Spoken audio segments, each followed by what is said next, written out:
Hi, welcome back guys. This is your friend, the MHA What If, with another fanfiction. This is the first part of What If Deku Found the Ultimate Power of Protection? All credits for this video go to their respective authors, so please support the real author. Check out the link in the description for more details. Please give this video a like and subscribe to the channel if you want more videos like this. Now let's get into the fanfic. Shooting star. Sorry kid, it ain't gonna happen. That single sentence was all it took to destroy the dreams of a boy. Dreams of being a hero that saved people and protected the weak no matter the odds. The same kind of hero that always did with a smile on his face. All might. As young as the boy was, he clearly recalled that before seeing the symbol of peace and justice appear on the scene, his dreams were as scattered about as there were stars above him in the night sky.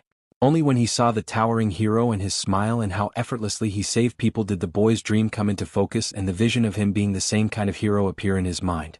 In a world where virtually everyone born was guaranteed to have some kind of superpower or meta ability, the only real concern that the boy had was how long he would have to wait before he could start on the road to fulfilling his dream. Izuku Midoriya, a boy whose mother could use a form of telekinesis and whose father could breathe fire, imagined he would inherit either one or get some form of combination from both.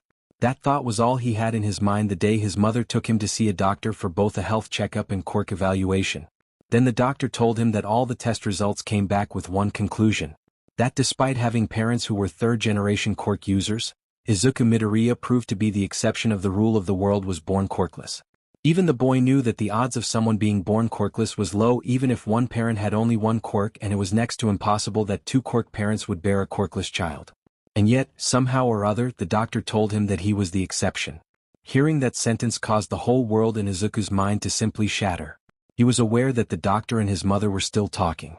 But he didn't hear a single sentence or even a word that said it might be possible for the child to be born with a quirk later on. His mind couldn't handle the information that he was given. So much so that he didn't realize that they had gotten home until and that his mother had allowed him to use the computer. It was something of an automatic motion on his part that Izuku typed in the commands to pull up the video that he had no doubt seen more than 100,000 times. The video of All Might making his debut and saying a line that became synonymous with his title as the symbol of peace and justice. Fear not citizens, for hope has arrived. Because I am here. Izuku wasn't sure how many more times he watched it, but eventually his mind started to register reality again. Enough to where he noticed that his mom had been keeping a watch on him from the door. He wasn't sure why but couldn't help himself and ask his mom a question that he would later hate having said at all. See that, Mom? There's always a smile on his face no matter how bad things get. Even when things seem impossible, he never gives up. Izuku turned to his mom, tears falling freely from his eyes. His gaze locked with his mom's. Do you think I can be a hero too? Being asked that one question was too much for Izuku's mom to handle. She did the only thing she believed she could do for her son. She walked over to him, gave him a hug and even shed tears herself. I'm sorry, Izuku. I wish things were different. For a caring mother, it was about all she could do for her son. But for Izuku, it was the final nail that would be the coffin for his dream. Izuku had hoped against all that maybe there was one chance, however slim, that he could still be a hero and that his mother still believed in his dream as well. But when his mother said that to him, something that was meant to be comforting, it was to Izuku the same as pouring salt on an open wound. The rest of the night passed by in silence. The day's events left Izuku more exhausted than he had ever felt before and even more confused on what he would do now with his dreams all but shattered and destroyed. Izuku wasn't sure why, but he felt like he needed to look out his window. Maybe it was because somewhere in the back of his mind he remembered an old legend about how one can make a wish while looking up to the sky. Something about how if you recite a poem as you stare at the stars, your heart's desire may come true. Even for a child as young as he was, Izuku knew without question there was only one desire within his heart. Pulling back the curtain on the window and looking out at the night sky, Izuku was glad that he was able to see some stars. The city lights tended to be too much and most stars weren't easily seen even on a clear night. It took a moment for Izuku to remember the words to the poem. He put his hands together and recited them in his head while staring up at one particular single dot of light in the sky. Starlight, star bright, first star I see tonight. I wish I may, I wish I might. Have this wish I wish tonight. It took a moment after reciting the poem did Izuku say the words he felt in his heart. I wish to be a hero. One that protect the weak. One that inspires to be like All Might. For a brief moment, it seemed like everything paused in the world. Izuku felt as if his wish was heard and in a way gave him hope for his dream again. His eyes were still locked onto the one star that he made his wish to, as if he dared not to even blink once the entire time. But after that moment passed and the world seemed to continue on, did Izuku blink and felt his heart sink again. It almost felt like whatever gods were above had taken his wish into consideration and rejected it. Izuku let himself blink after that thought entered into his mind. Mostly to keep his eyes from drying, but also to keep the tears from appearing as well. After he brought up his hands to wipe away the tears from his eyes, Izuku noticed something about the star that he made his wish upon. He wasn't sure at first since he was looking through the glass window. But after he opened his window so he would have a clear view, Izuku noticed that the star had indeed changed colors, if only just. It was no longer white but seemed to be a mixture of red and blue. Seeing the color changes and then realized that said star was moving from where he had first seen it, the young boy made the only logical connection he could in his mind. He was seeing a shooting star. Izuku continued on this path of thinking and came to the conclusion that maybe his wish was heard somewhat and something was giving him a chance to make the wish again loud and clear. This brought a smile to the boy's face and renewed sense of energy. Not wanting to miss what he felt was a once-in-a-lifetime chance, Izuku stuck his head out of the window and yelled out the only words he knew mattered to him. "I wish to be a hero." The smile on his face didn't leave the entire time his eyes were locked onto the falling star. His little heart was pounding so much in his chest that the excitement welling up within him almost made him want to jump out the window to catch the falling star. But as quickly as the excitement built up within him, there was a hint of confusion. His mind began to realize that how the star was falling. It took several moments of watching it fall for Izuku to make the connection of where it was going to fall. There was a small forest that he and his friend Katsuki Bakugu played in from time to time. Izuku watched as the star continued to fall and land in an area that he knew well enough. Izuku wanted to rush out and head to the forest to see the star that fell from the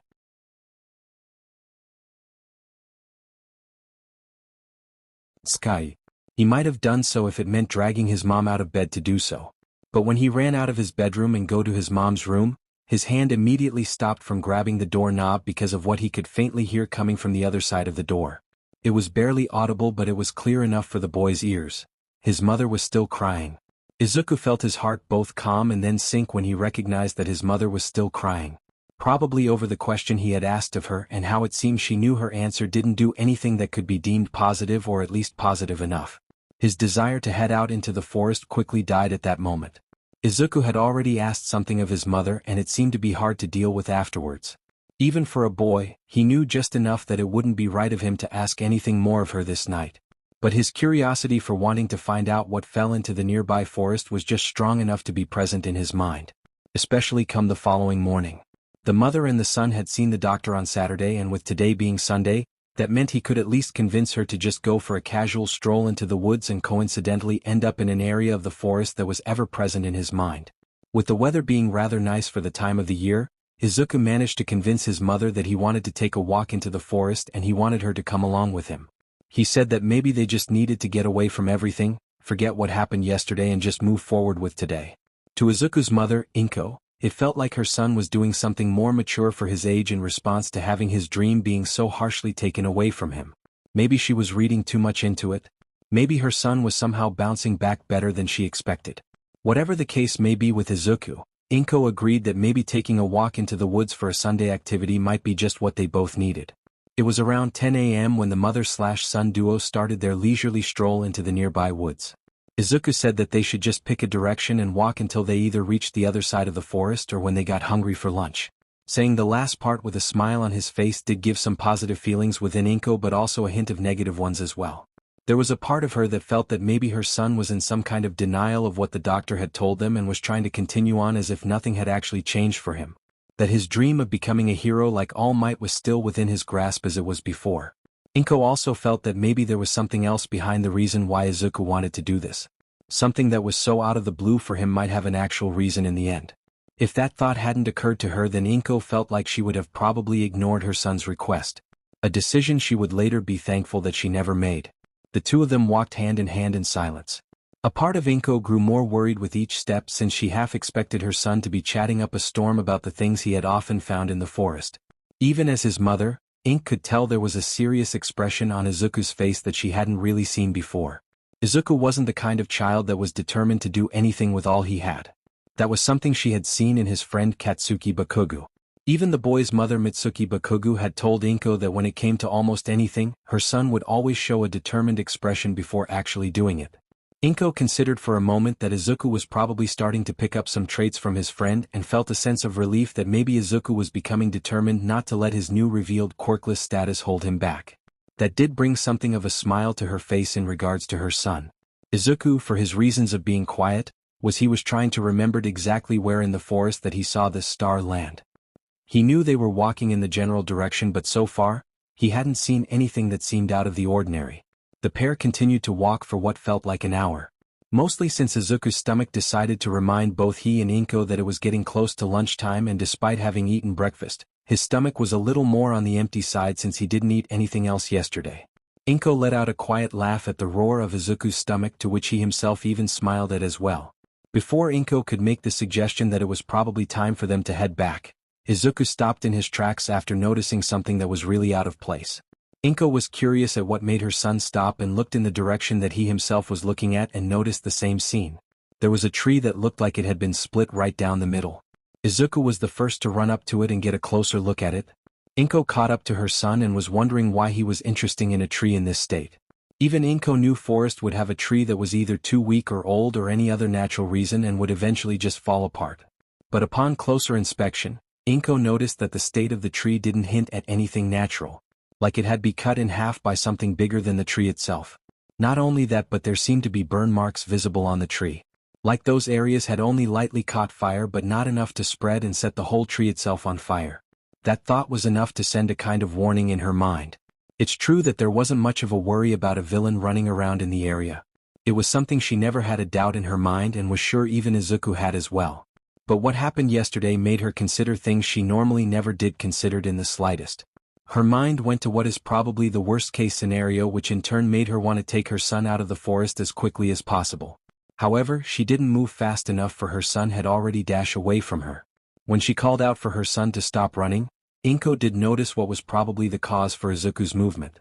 There was another tree that looked damaged. A rather large branch seemed to have been cut off. After that tree was another tree that was laying on its side, like the trunk of the tree had been snapped as easily as one would do with a twig. Following her son's movement led Inko's eyes to see what happened behind the last tree. It looked to be some kind of random boulder that was taller than her son, but it was cut clearly in two. When Inko chased after her son, her mind made the connection between the trees and the boulder. Something had either flew or fallen at such a high rate of speed that it crashed through several solid objects before it seemed to bury itself halfway into the ground. As soon as she reached the same spot that her son had run to moment before, Inko took in the surrounding area, which helped confirm the theory that something impacted into the ground and its angle of flight was a straight line through the trees and boulder. What happened here? Inko said mostly to herself before focusing her attention on her son and the object. Her son was already looking at the object with wide eyes, which somewhat confused Inko. Her initial judge of the object before her looked to be like some kind of silver circular object.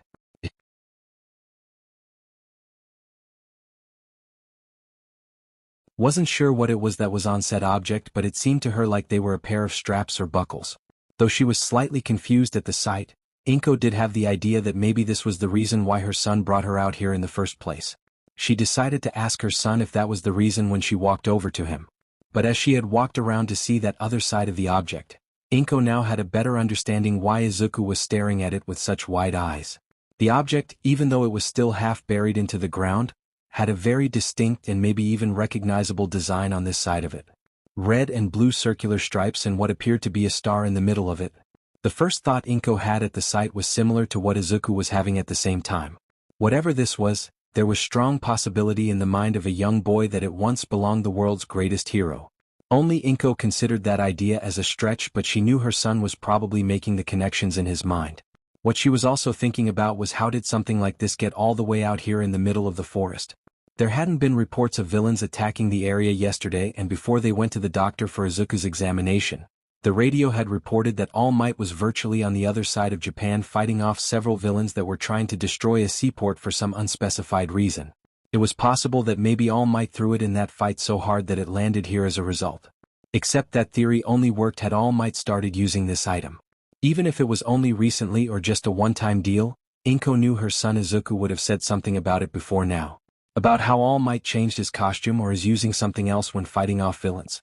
Inko wasn't as well versed in what all the pro heroes looked like, but she was more than sure that not many other pro heroes had a color scheme or overall costume designs that would make one think of All Might first before someone else. Despite All Might being the #1 hero, Inko knew enough that all other pro heroes tried to distinguish themselves from everyone else at least. With that in mind, Inko came to the question that was bothering her left and right at the moment. A question that might have been more confusing had she known what her son was thinking at that moment. Izuku had seen enough pro heroes and their equipment to recognize something almost on first glance. This was clearly a shield and what fell from the skies last night. The young boy's mind was running through all the thoughts that he had within the last 24 hours. How he had been told he was born without a quirk. How he had asked his mom if he could still be a hero. How he had made a wish for his dream and even yelled it out into the night. One side of him were saying how this was a coincidence and nothing more. That it was just pure chance that he saw this fall from the sky and that landed near him and no one else was aware of it since no one else found it before he did. The other side of him said to him that this was proof that he was to be the next #1 hero like All Might. That only he was meant for this shield. That same side of him even used the old fantasy story he once heard about the sword in the stone and how a mere nobody managed to pull it free and would later become a king with the sword in hand. This wasn't a sword but a shield, and a shield is always meant to protect. Izuku did feel like he had a choice at that moment. A choice that if he took the shield, it would mark his first true steps towards his dream of becoming a hero. But he also knew that if he chose not to take the shield, it was the same as accepting the defeat he was handed by the doctor about not having a quirk. As much as he didn't like to admit what his mother had said to him after he had asked her if he could still be a hero, how she wished things were different, it did spark another thought in his mind. This shield in front of him was not just a wish from one person but from two.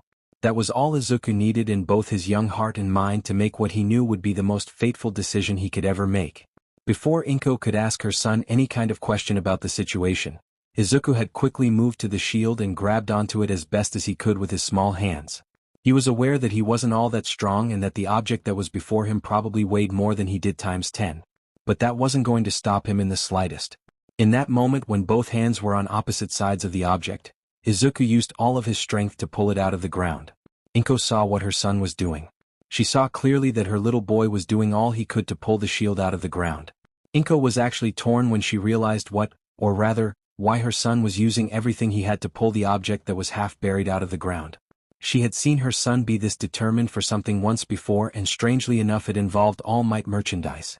If she remembered correctly, then it was when there was a poster that marked the 10th anniversary of All Might, and it was also never put on sale to the public. That part never really made sense to her, why they would advertise a piece of merchandise and yet never put on sale. Even if it was a limited edition kind of merchandise, Inko wondered why do such a thing that was clearly counterproductive at its core with something that would no doubt be popular with the public. However, that didn't stop her son from searching as far as he could to see if he could obtain one. Every store that sold anything remotely connected to All Might that was within walking distance of their home was a place Izuku went to. There were times Inko had scolded her son, probably too many times if she was honest, when he did his search without her or even his friend to accompany him. Maybe it wasn't unusual for a child to wander off, but that was only because of an inattentive person like a babysitter or parent. Not a child needing to find a copy of a poster of his idol. That actually made a new thought appear in her mind. There was no way she could forget that when they returned from the examination that her son watched the same All Might video that she knew without question inspired him. She realized that she had hoped maybe seeing that video after getting the earth-shattering news that her son's spirit would begin to mend. Seeing how the doctor so casually destroyed it without a hint of empathy, especially towards a child, it felt like to her that he wanted to be cruel in that moment towards her son. Inko knew that maybe she was banking on some kind of false hope, or this was the world's biggest shot in the dark there would ever be. But she stopped herself from doing what a mother would instinctually do and watched as her son continued to use all the strength his small body had to pull the object free. She had thought about helping for a moment. The use of her own quirk would make it somewhat easy for her to lift the object out of the ground. It didn't seem that heavy to her, and it didn't look like it was made of any heavy metal. But she squashed that thought the moment it entered into her mind. Her son was trying to do something with his entire heart and soul at this very moment, everything he had within him. Inko knew his son wouldn't have noticed her using her levitation quirk to allow the object to move even a little bit, since his determined expression clearly said he was focused on nothing else but the task at hand. So she did what she felt was a better choice in this moment. She gave her son motherly encouragement. "You can do it, Izuku." Inko wanted to shout it, but that part of her that was still worried this would be nothing but a wasted effort kept her volume in check. Izuku, whether he heard his mother or not, didn't respond but let out grunts of exertion that actually got louder each time he tried to pull the object out of the ground. He felt himself losing strength with each attempt and had to stop for a moment to catch his breath. Izuku took a step back and had to brace himself from falling over from the expenditure of his strength by place his hands on the top of his knees after bending his forward. There was actual beads of sweat on his face as he took in breath after breath of air to refill his lungs. In the time he took to catch his breath, that Izuku felt something appear in his heart. That he had one chance left, and if he didn't give it everything he had, then it truly meant his dream was dead. He looked at the shield one last time and made a vow in his heart that he would put everything he had in this task. With his determination steeled as much as he could and his body prepped with as much strength he was able to regain from catching his breath, Izuku put his hands back on opposite side of the shield as he could reach and planted both of his feet as best as he could. Before he started, Izuku heard his mother say again what she had said earlier. "You can do this, Izuku. You can." Hearing that seemed to give Izuku a little strength he didn't know he had left. Maybe it was because this time, it was what he needed to hear and his mother said it to him. Izuku made sure his grip was as strong as they could be with his small hands before he put his entire being into freeing the shield from the ground. Inko for her part could only watch as her son with a hint of worry that the boy might not be strong enough to complete this task. She again even considered using her quirk to help her son, and with each passing second did it become a stronger and burning thought in her mind. Inko didn't know how much time had passed, but it felt like an eternity seeing her son being unable to free the object. She even felt herself struggling to both raise one hand to help her son and her other hand to keep herself from doing so. It reached a breaking point where she couldn't hold herself back and raised a hand to help her son. Whether she activated her quirk in that instant or not didn't matter to her as she saw the shield begin to move upwards. It was small and almost unnoticeable, but she saw it had actually been raised upwards and her son hadn't stopped yet. "It's working, Izuku. You're doing it. You're doing it." Inko began to cheer for her son when her eyes told her again that the object was slowly and surely being freed from the ground. Izuku felt like his heart was going to explode out of his chest. His arms and hands felt like they were on fire as well, but it didn't stop him at all. He did hear his mother begin to cheer for him, which only pushed him even further into his efforts. The instant his sense of touch alerted him to the fact that the shield actually moved increased Izuku's drive past limits he didn't know he had. Though the forest was quiet save for Inko's cheering shouts for her son, when the sound similar to a metallic ring occurred, it was as if the entire world went quiet in that moment. Izuku Midoriya freed the shield from the ground with his bare hands. It was such overwhelming joyful moment for the boy that he didn't realize that in efforts to free the shield, he had done so in a manner that left him off balance and caused him to fall flat on his back with the shield landing on top of him. "Izuku!" Inko shouted at the sight of her boy falling back and something quite possibly heavy landing on top of him. That was when she used her quirk to lift the shield off of her son and rushed over to him to see if he was injured. Like a worried mother, Inko checked for anything and everything on her boy. She didn't know if he got a simple cut or broke some bones or even a concussion. In her mind she was expecting the absolute worst. Well, not the absolute worst since the doctor had in a way already done that to her boy. But what she saw definitely confused her. The look on Izuku's face wasn't one of pain but a kind of confusion that seemed to mirror Inko's own. "Izuku, are you okay? Are you hurt anywhere?" Inko asked, her voice filled with great worry. Izuku didn't say anything at first. He looked up at the sky for a moment before turning his head to face his mother. "Mom, did you use your quirk to help me?" Inko's expression became like the thief who, though they were being sneaky but had been caught with their hands in the cash register. But she calmed herself since she knew that the usage of her quirk was for a completely justified reason. "Only to get it off of you.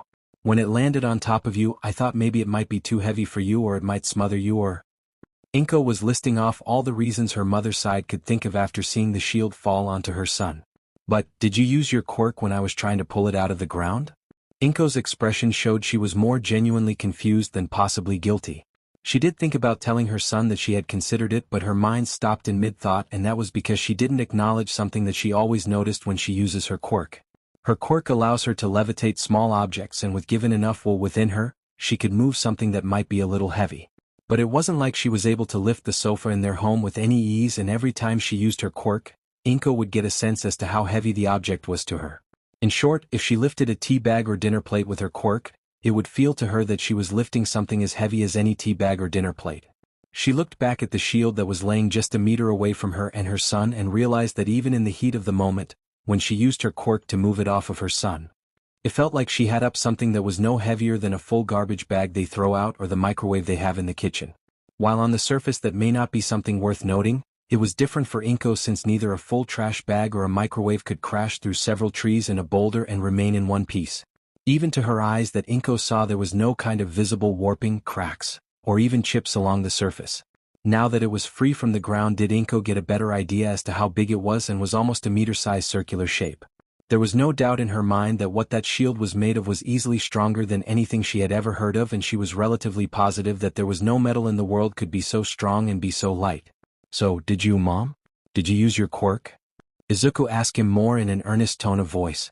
Looking between her boy and the shield several times, Inko was having a little trouble accepting the facts she had just made in her mind. The only fact she did accept was the answer she could give to her son. "The only time I used my quirk was to get the shield off of you. I haven't used it for anything else today." Inko could see the gears turning her son's head. She was fairly sure that Izuku was making the same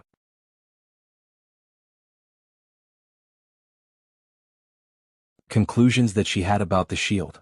When he freed the shield from the ground, Izuku realized after the moment of his triumph that the object wasn't as heavy as he expected it to be. He did indeed make the same conclusions as his mother did, about how the shield had to be made out of a material that was far stronger than anything else, and how most metals that could survive intact after smashing through trees and a boulder had to be heavier than a little boy like himself would be capable of lifting. He knew that his mom's quirk could lift things within a certain weight category. So, since she was able to lift the shield off of him without any significant strain on her part, and he did believe her when she said she didn't help him when he freed it from the ground, Izuku's mind was able to draw a conclusion to what he knew at the moment. Said conclusion was reinforced by the fact he had seen the shield fall from the sky the night before. He remembered in class that one of the teachers told him that if something falls from space and crashes onto Earth, it looks like it's on fire the entire way. Getting up from his spot on the forest floor, Izuku walked over to the shield and picked it up. It was still heavy for him, but again, it wasn't as heavy as he had expected it to be in the beginning. Turning to his mom with the shield in both hands, Izuku gave her the biggest genuine smile he had. A smile that Inko was sure she might never see again, but was glad to be wrong. But she wasn't wrong in what she knew his son was going to say after giving her said smile. "Can I keep it?" Even when shackled, the heart still beats. As a child begins to grow and learn more about the world, the first rule a child will learn that there will be times that the world can be unforgiving no matter how young or old you are. It wasn't long after the doctor visit that Izuku Midoriya's status of being quirkless. He didn't say anything the following school day after the doctor's examination, but eventually the rest of his classmates learned this fact about him. The credit of the word being spread around the school was directed towards Katsuki Bakugo. Izuku did wonder why his friend would be so loud about it, like it was the kind of news that needed to be spread the way Bakugo did so. But that thought was forgotten and replaced by a different one on the day Izuku saw Bakugo and what could be considered his closest classmate follows attacking another child to the point where the child actually started to cry. Izuku asked Bakugo why he was being so mean to another child. Izuku wasn't sure what happened that led things to becoming a 3-on-1 fight, but he knew it still wasn't right. Izuku even knew that the look on Bakugo's face clearly said he wasn't done yet, which made Izuku instinctively react to the situation. He told his friend with the flashy explosive quirk that if he didn't stop hurting the one that was behind him, then he would stop Bakugo himself. His body was shaking since he knew he did just challenge someone he considered a friend still, and it was clear it would end up being himself against 3 others and their quirks. So, Deku the quirkless wonder thinks he can play hero, huh? Hearing that from his friend Bakugo, or as he used to call him, Kakin, before he and the other 2 rushed forward at him was more painful than the actually blows that were landed on him. At least, on an emotional level. Even when the boy who had the quirk to make his fingers grow in length to hold Izuku's head in place while Bakugo delivered a right hook across his face, the words rang more in his ears than the actually ringing said punch caused. Izuku wasn't sure how long he was on his back staring up at the blue sky after Bakugo and the other 2 traded blows with him. Or rather, used him as a punching bag/target practice. The hits to the head did cause his vision to blur, but when it returned did Izuku try to understand why the situation unfolded the way it did. Without question did Izuku knew that Bakugo wanted to be a hero like All Might. Both of them worshipped the legendary hero to the point where he heard their parents thought it was some kind of religious fixation, whatever that meant. With that being the case, Izuku knew that the only time All Might ever attacked or even threw a punch was because someone was in danger by a villain. And Izuku also knew that whenever a villain who thought they could defeat All Might were defeated, did All Might stop and make sure that everyone in the immediate area wasn't in danger or hurt. Whatever the reason was, Izuku could see that even if Bakugo worshipped All Might, He certainly wasn't acting like All Might or even someone that would be called a hero. That moment left a lot of things for Izuku to think over as he made his way back home. The boy was so lost in his thoughts that he didn't think about what to tell his mother about the reason for the state he was in, since his face was now showing a significant bruise where Bakugo had punched him. Not to mention that his shirt was ripped a bit around the collar when Bakugo grabbed the front of it with one hand so he could punch Izuku with the other. Izuku didn't like lying to his mother. Mostly because he was a terrible liar and somehow she seemed to already know the truth before asking the question itself. He did his best to reassure his mother by saying that Bakugo played a little too roughly on accident today. Whether she believed his words or now, Inko didn't press the matter anymore, which was something of a relief to him. When he was told that dinner would be ready in an hour, Izuku returned to his room to change his shirt and address the bruise on his face. There was a mirror he had in his room that was on top of his small dresser, which he used to examine the purple area on the left side of his face. He noticed that it seemed there was a little bit of blood on the edge of his mouth as well, but nothing too serious overall. When he lightly touched the bruise, Izuku did wince at the sudden flare-up of pain and retracted his head quickly in response. After taking full stock of his current situation, Izuku stared into his own reflection with eyes that were on the verge of shedding tears. He was still hearing Bakugo calling him Deku the Quirkless Wonder, as if it was on repeat. The only thing that kept the tears from forming and falling freely was something that his vision noticed in the mirror's reflection. It was enough to stop the tears and to get Izuku to turn his head to look at what got his attention. The shield and its red, white, and blue striped color scheme with a 5-point star in the middle. Izuku walked over to it and placed a hand on it in an almost instinctual manner. Not because he saw it as some kind of symbol that a boy might see as a kind of security to help handle the unknowns of the world, but because he wanted to remember that what he found in the forest was something that was without any question or doubt was special. At first glance there was nothing special about it. Even he knew that if anyone saw it would assume it was related to All Might just because of how it seemed to inspire such an image. But he also knew and checked as much as he could that All Might never had anything remotely resembling this shield. A cape definitely, but nothing else that Izuku could remember about All Might and his previous costumes. The boy was still puzzled by a lot of things about this shield. The first and foremost being that it wasn't as heavy as it looked. Izuku may have some problems moving a full bag of trash because of his small frame, and this shield felt about the same weight in comparison. Even his mother said that it felt like around 10 to 12 pounds in her hands. She even used her quirk on it and said it was actually surprising to her of the amount of effort, or rather lack thereof, she had to put into lifting it. Inko voiced the idea that maybe it was some kind of new frisbee that might be used in the Uehai Sports Festival and someone threw it by accident, and that's why it landed all the way out in the forest in their town. Even Izuku agreed to that idea since he had seen several sports festival events posted onto the internet that showed every year the high school did something different in competitions. It was because of that idea that Inko put up a couple of flyers around the neighborhood and a post online about having found something in the forest and was wondering if it belonged to someone. Izuku was somewhat sad at the idea that maybe it did belong to someone, but was glad that Inko said they would give 3 weeks of time, and if no one came to claim it then Izuku could keep it. It was kind of a shameful feeling to have, hoping someone wouldn't show up to their home and claim the shield, but Izuku knew it was only fair to do what his mother did. Until that time, Izuku still looked at the shield as a symbol that his dream still had a chance to live. Picking up the shield with both hands and still being amazed about its weight, Izuku lifted it up over his head as best as he could. He wasn't sure why he was doing it, but somehow or other, it felt like a kind of reminder to himself that even a boy can do things no one else might think possible. That thought did bring a smile to his bruised face and take his attention away from his surroundings since his eyes were focused upwards. When he took a step forward, Izuku had forgotten that when he took of his torn shirt to replace it that he had left it on the floor. The moment his foot landed on the shirt did Izuku lose traction and fall backwards. Reflexively to the situation, Izuku flew backwards to try and catch himself from falling completely to the floor, and that meant throwing the shield out of his grip. While Izuku failed to stop himself from landing on the floor with an audible thud, he didn't fail to see what happened. It may have been brief, but he saw the shield that he threw behind him as he fell backwards. It bounced off the wall with a metallic sound. And then it flew forward and bounced off the opposite wall and then flew back at the first wall it bounced off of before falling to the floor just shy of hitting the opposite wall again. The commotion that Izuku made in his room easily got the attention of Inko, who burst into his room with the look of pure panic on her face. "What happened in here, Izuku?" Inko looked around the room, trying to see what caused multiple sounds that made her think someone was trying to bash in the wall of her son's room. Izuku looked at his mother and the shield a couple of times before coming up with reply that was the honest truth of it all. I fell. I had the shield in my hands and I fell and threw it at the same time." Izuku replied while pointing at the shield on the floor. The response coming from his mouth was rather sheepishly, but it was also the truth, so it didn't feel like Izuku was lying to his mother. He wasn't worried if he was going to get in trouble for making such a noisy racket. He was more worried that his mother might take the shield away from him because she might now consider it too dangerous to be in his hands. Inko looked at both her son and the shield and noticed also on the floor the ruined shirt that Izuku had worn earlier. She knew her son sometimes had the habit of leaving the clothes on floor and was somewhat improving on picking up after himself in his room. It was fortunate for Izuku that in Inko's mind that she envisioned what her son said playing out like it did. She had seen him many times before with an All Might action figure in his hand running around in his room pretending or imagining that All Might himself was flying in his room or himself as All Might flying in his room. Satisfied with the answer she was given, Inko only gave a somewhat stern order for her son to always pick up after himself if and when he was going to run around the room and reminded him to finish cleaning himself before dinner was ready. Izuku nodded his head in reply and got up from his spot on the floor to put the shirt it belonged.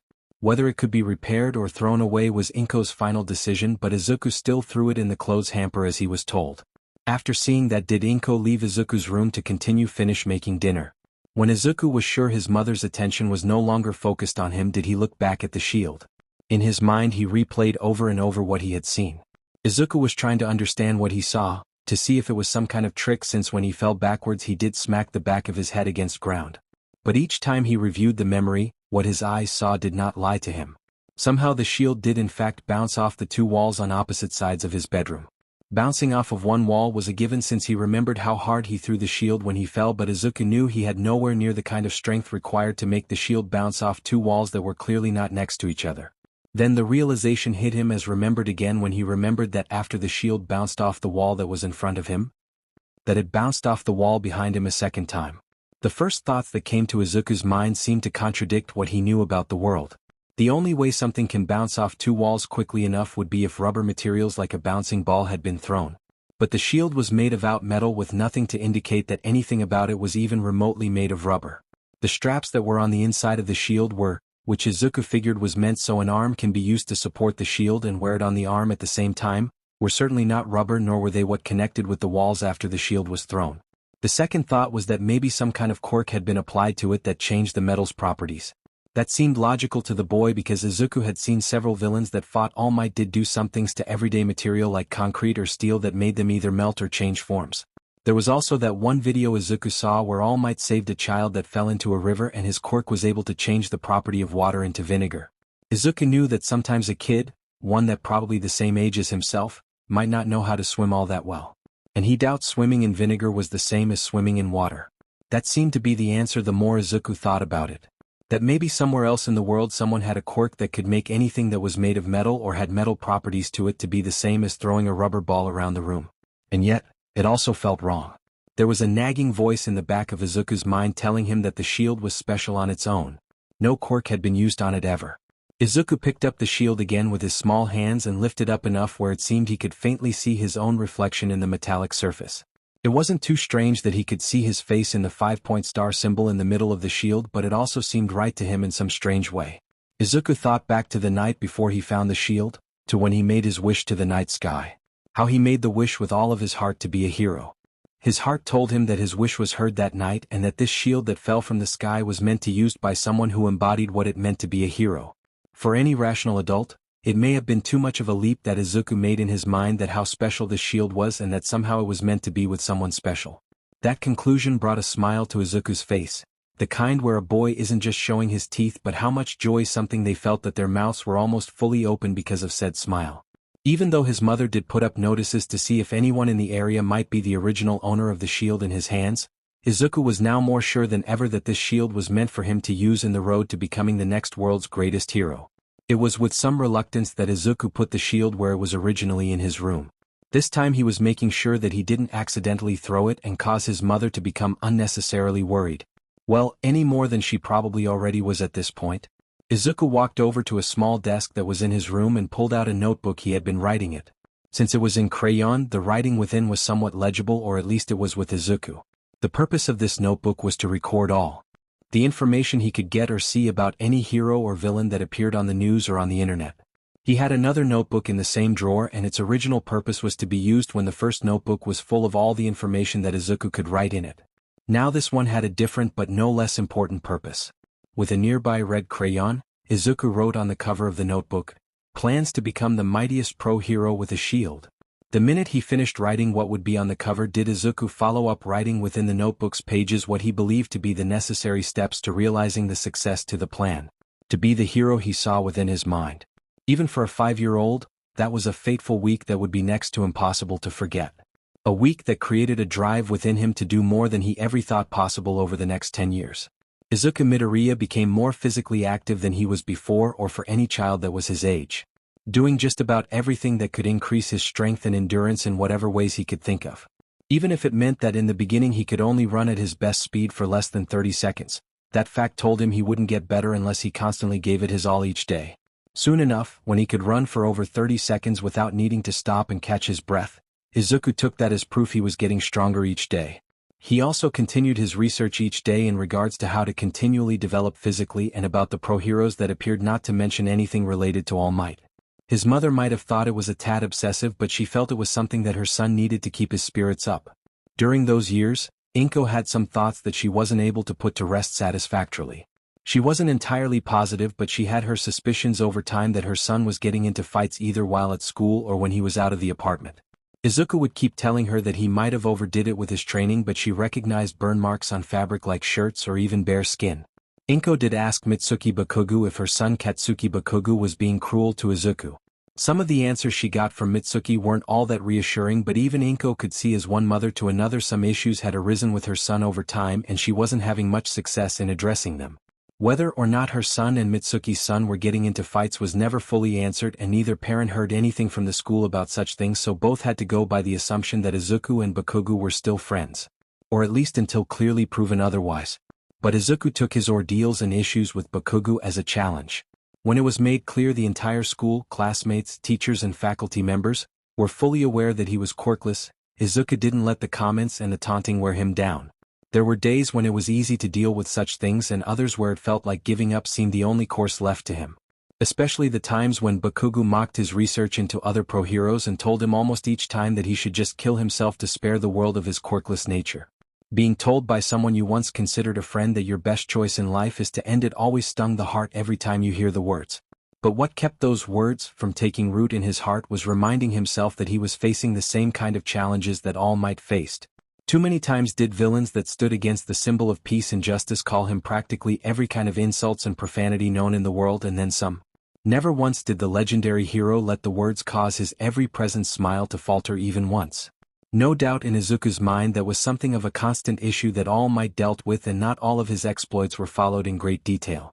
One thing Izuku saw that seemed to be common among pro-heroes, which did include All Might, was that the villains they fought only had the kind of information that explained what kind of problem they caused and what kind of quirk they had or used in committing said crime or fight against pro-heroes. Maybe a few other details here and there like what they called themselves, but clearly nothing about what they said to the pro-hero they face off against, which made a kind of sense since it was doubtful any newspaper or media wanted to report the insults of captured villains.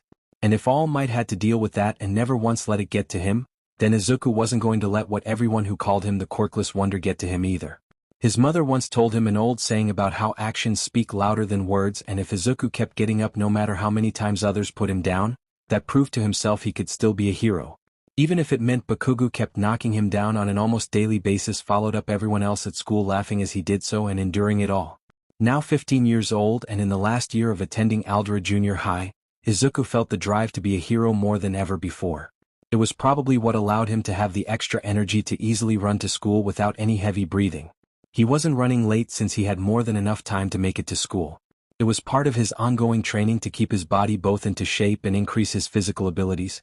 Some of the books he had obtained over the years on exercises told him that jogging did help increase leg muscles and breathing capacity. Some even said that if developed properly over time, then the person can do a flat run with increasing extended periods of time. That was something Izuku saw to be true, or at least true in regards to his body.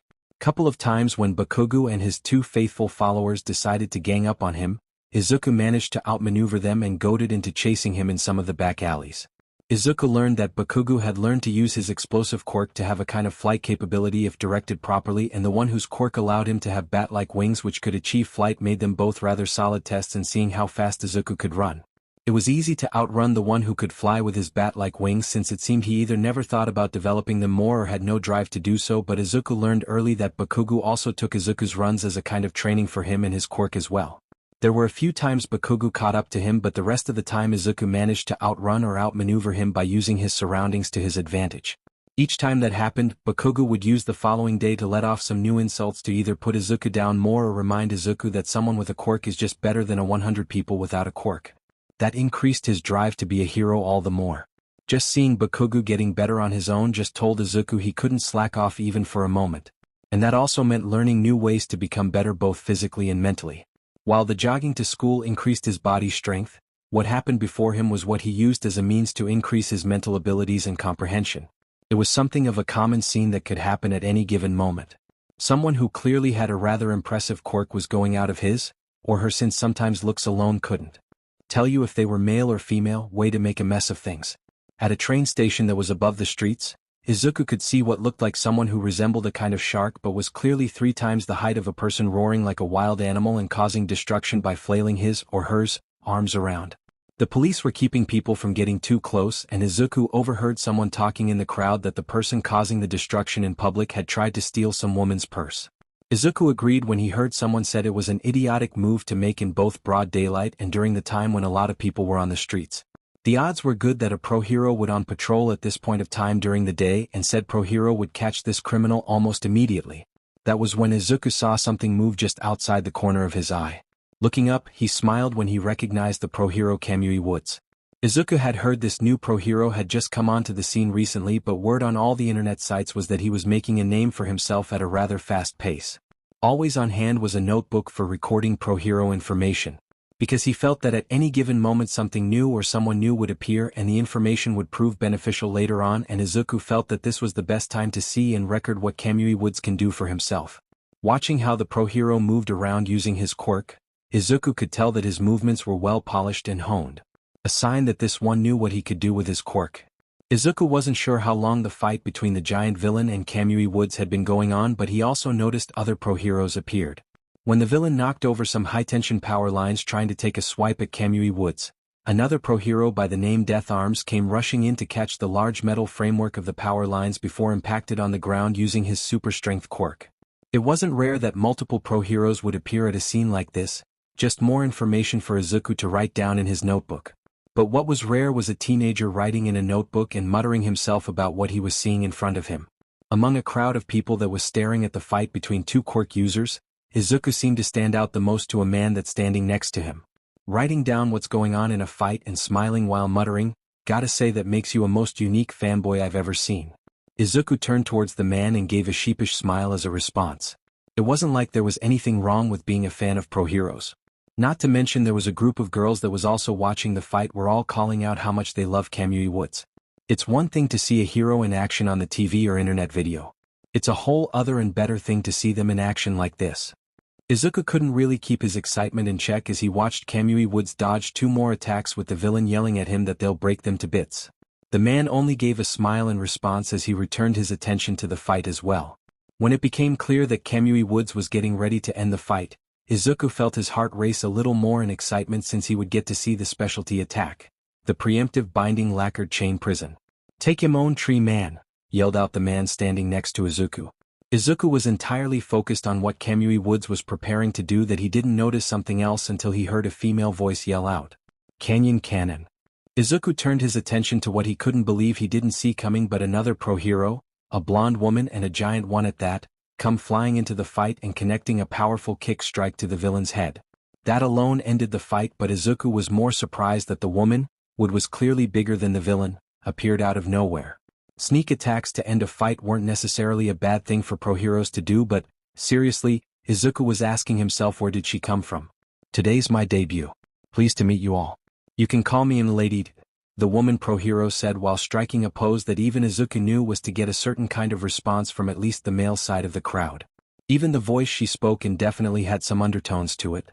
Izuku wondered if this was part of the legacy that the R-rated hero Midnight had created when she first became a pro-hero herself. There were plenty of other known pro-hero women all across Japan that had fan clubs just for their looks, but most of them didn't try to stand out and said looks alone. To Izuku, this one before him seemed to be following the same path or alongside the same path as Midnight. Then Izuku had to remind himself that pro-heroes were basically peacekeepers overseen by the government, and those that performed the best got paid the most and also got all the fame and glory that came with it. Their careers depended on their ability to stay in the spotlight. Izuku didn't fully agree with that aspect of being a pro-hero, but since pro-heroes were civil servants, that followed the reason that they would get paid for said services. Another part that Izuku didn't fully agree with was how fast most of the men in the crowd whipped out any kind of camera they had and started taking pictures of MT Lady, especially as she continued her said pose. He wasn't entirely sure, but Izuku could have sworn some of them were saying the same word in sync as they took pictures. Money shot. Izuku continued to watch even after the fight had finished, when the police quickly moved in and placed restraints on the villain before he regained consciousness. He wanted to see what kind of quirk MT Lady truly had, since there had been reports of other quirks that can allow people to grow big and some required certain conditions be met. Watching her shrink down and literally be the same in appearance at human size formed several conclusions in Izuku's head. Clearly her quirk is gigantification. Definitely a powerful quirk, and she's got the looks and the attitude to instantly be a crowd favorite, but it seems to have a couple of obvious drawbacks, with the first one being the great risk to property damage if she intends to work in city and urban areas. She clearly has significant strength, easily amplified when she increases size, but can she control her quirk so she can be between her normal height and maximum height, or is there also a time limit to how long she is able to remain in such a state, since the bigger one gets, then the body might require more nutrients or even calories to maintain her giant form. Never seen a fanboy mutter so much and take such extensive notes at the same time. Guess that means you want to be a hero too, huh? That was enough to break Izuku out his habit in writing down new quirk and pro-hero information in his notebook. He looked back at the man who said and saw he was giving him a smile and a thumbs up at the same time. Hold on to that dream. The world can always use another hero in the making. Make sure to aim for being the best. To hear a rather complete strange say that to him definitely made the smile on his face beam even more. I will. Thanks. Izuku replied before noticing the time and that he had to hurry to make it to school on time. In a way, this was the perfect time to test himself on how fast he could really run if he gave it his all. Just with time to spare, and it literally was just, Izuku got to his classroom and took his seat that was one step shy of being at the back of the class. Some of the other students noticed him while most paid not attention to him at all. Even Katsuki Bakugu, who was simply lounging at his seat in a manner that said he was so bored with everything. When class finally started and the students all took their seats, the teacher came in with a handful of paperwork that he set down on his desk. So, as third-year students, it's time to start thinking seriously about your futures and what you want to do with your lives. I could pass out some career aptitude tests. But why bother? The teacher throws away the paperwork that was on his desk. I know all of you want to take the hero track. The entire classroom cheered and began showing off their quirks in response to the excitement they all were collectively feeling. Izuku wanted to join in on the class cheer, but virtually all of his classmates were showing off their quirk, which meant at the moment he had no place in the cheer. Yes, you all have impressive quirks, but you know it's against the rules to use them in class. The teacher said, even though the other students were still happily showing off what they could do. Izuku did admit there were some in his class that had decent-looking quirks. But he also knew what was about to happen after the teacher had said, "You all. Hey sensei. Don't lump me in with these losers." The entire attention of the students focused immediately on Bakugu in an instant. Izuku felt like letting out a sigh to the situation but kept it to himself. Based off of past experiences, what was going to happen next was something of the norm with this class. As if I had anything like their crappy quirks. Katsuki Bakugu said while still reclining in his chair with his feet up on the desk. Get over yourself, Katsuki. Like you're actually better than us. Man, does the ego on you have an actual off switch? And other statements were directed at Bakugu. Each one that was said did have a small part of Izuku agree with them, but he opted for being silent at the moment. Shut up. Extras should act like extras. Most of you will be lucky if you end up as sidekicks to some busted-down D-lister. Bakugu yelled back, which made the other students quiet down enough, but some were still voicing their current levels of irritation Bakugu had created. Well, you certainly have impressive test scores. The teacher said while going over the current information he had on said student. Maybe you will get into UA High. He's gonna try for the national school? The cutoff score for this year is 79, right? I hear they barely accept anyone. That place has a 0.2 acceptance rate no matter what year it is. It's impossible to get into. Izuku was impressed how fast the other students went from yelling at Bakugu to being shocked at what they learned about Bakugu. Then again, There probably wasn't a single student with a quirk in all of Japan that didn't know about the most prestigious high school for pro heroes. Ah, the stupid chattering of extras. Bakugo said while standing up and taking a stance on his desk. It's impossible for extras to get into, but it's the only place worthy for someone like me. I aced the mock exams. I am the only student at this school who stands a chance at getting in. Izuku had to keep himself from letting out a groan at how Bakugo was so effortlessly stroking his own ego. Izuku remembered that before both of them started attending Aldera Junior High, Bakugo would flat out say he had what it takes to be a pro hero. Now, if given half a chance, Bakugo wouldn't hesitate to either show or remind the others why he was the best there is in this school, if not the whole country. I'll end up more popular than All Might himself. Not to mention I'll be one of the richest people in the world. People all across the world will know who I am. And it all starts with UA High. Izuku wondered if Bakugo expected the other students to start applauding to his declaration. They all certainly had a look of wonderment on their faces, with a few being either just jealous or annoyed with him. Oh yeah, Midoriya, don't you want to go to UA High too? That caught Izuku and the class by complete surprise. So much so that even Bakugo seemed to freeze in place after hearing those words being spoken. Izuku gave the teacher an annoyed look because there was no reason why he should have said it out loud in the first place.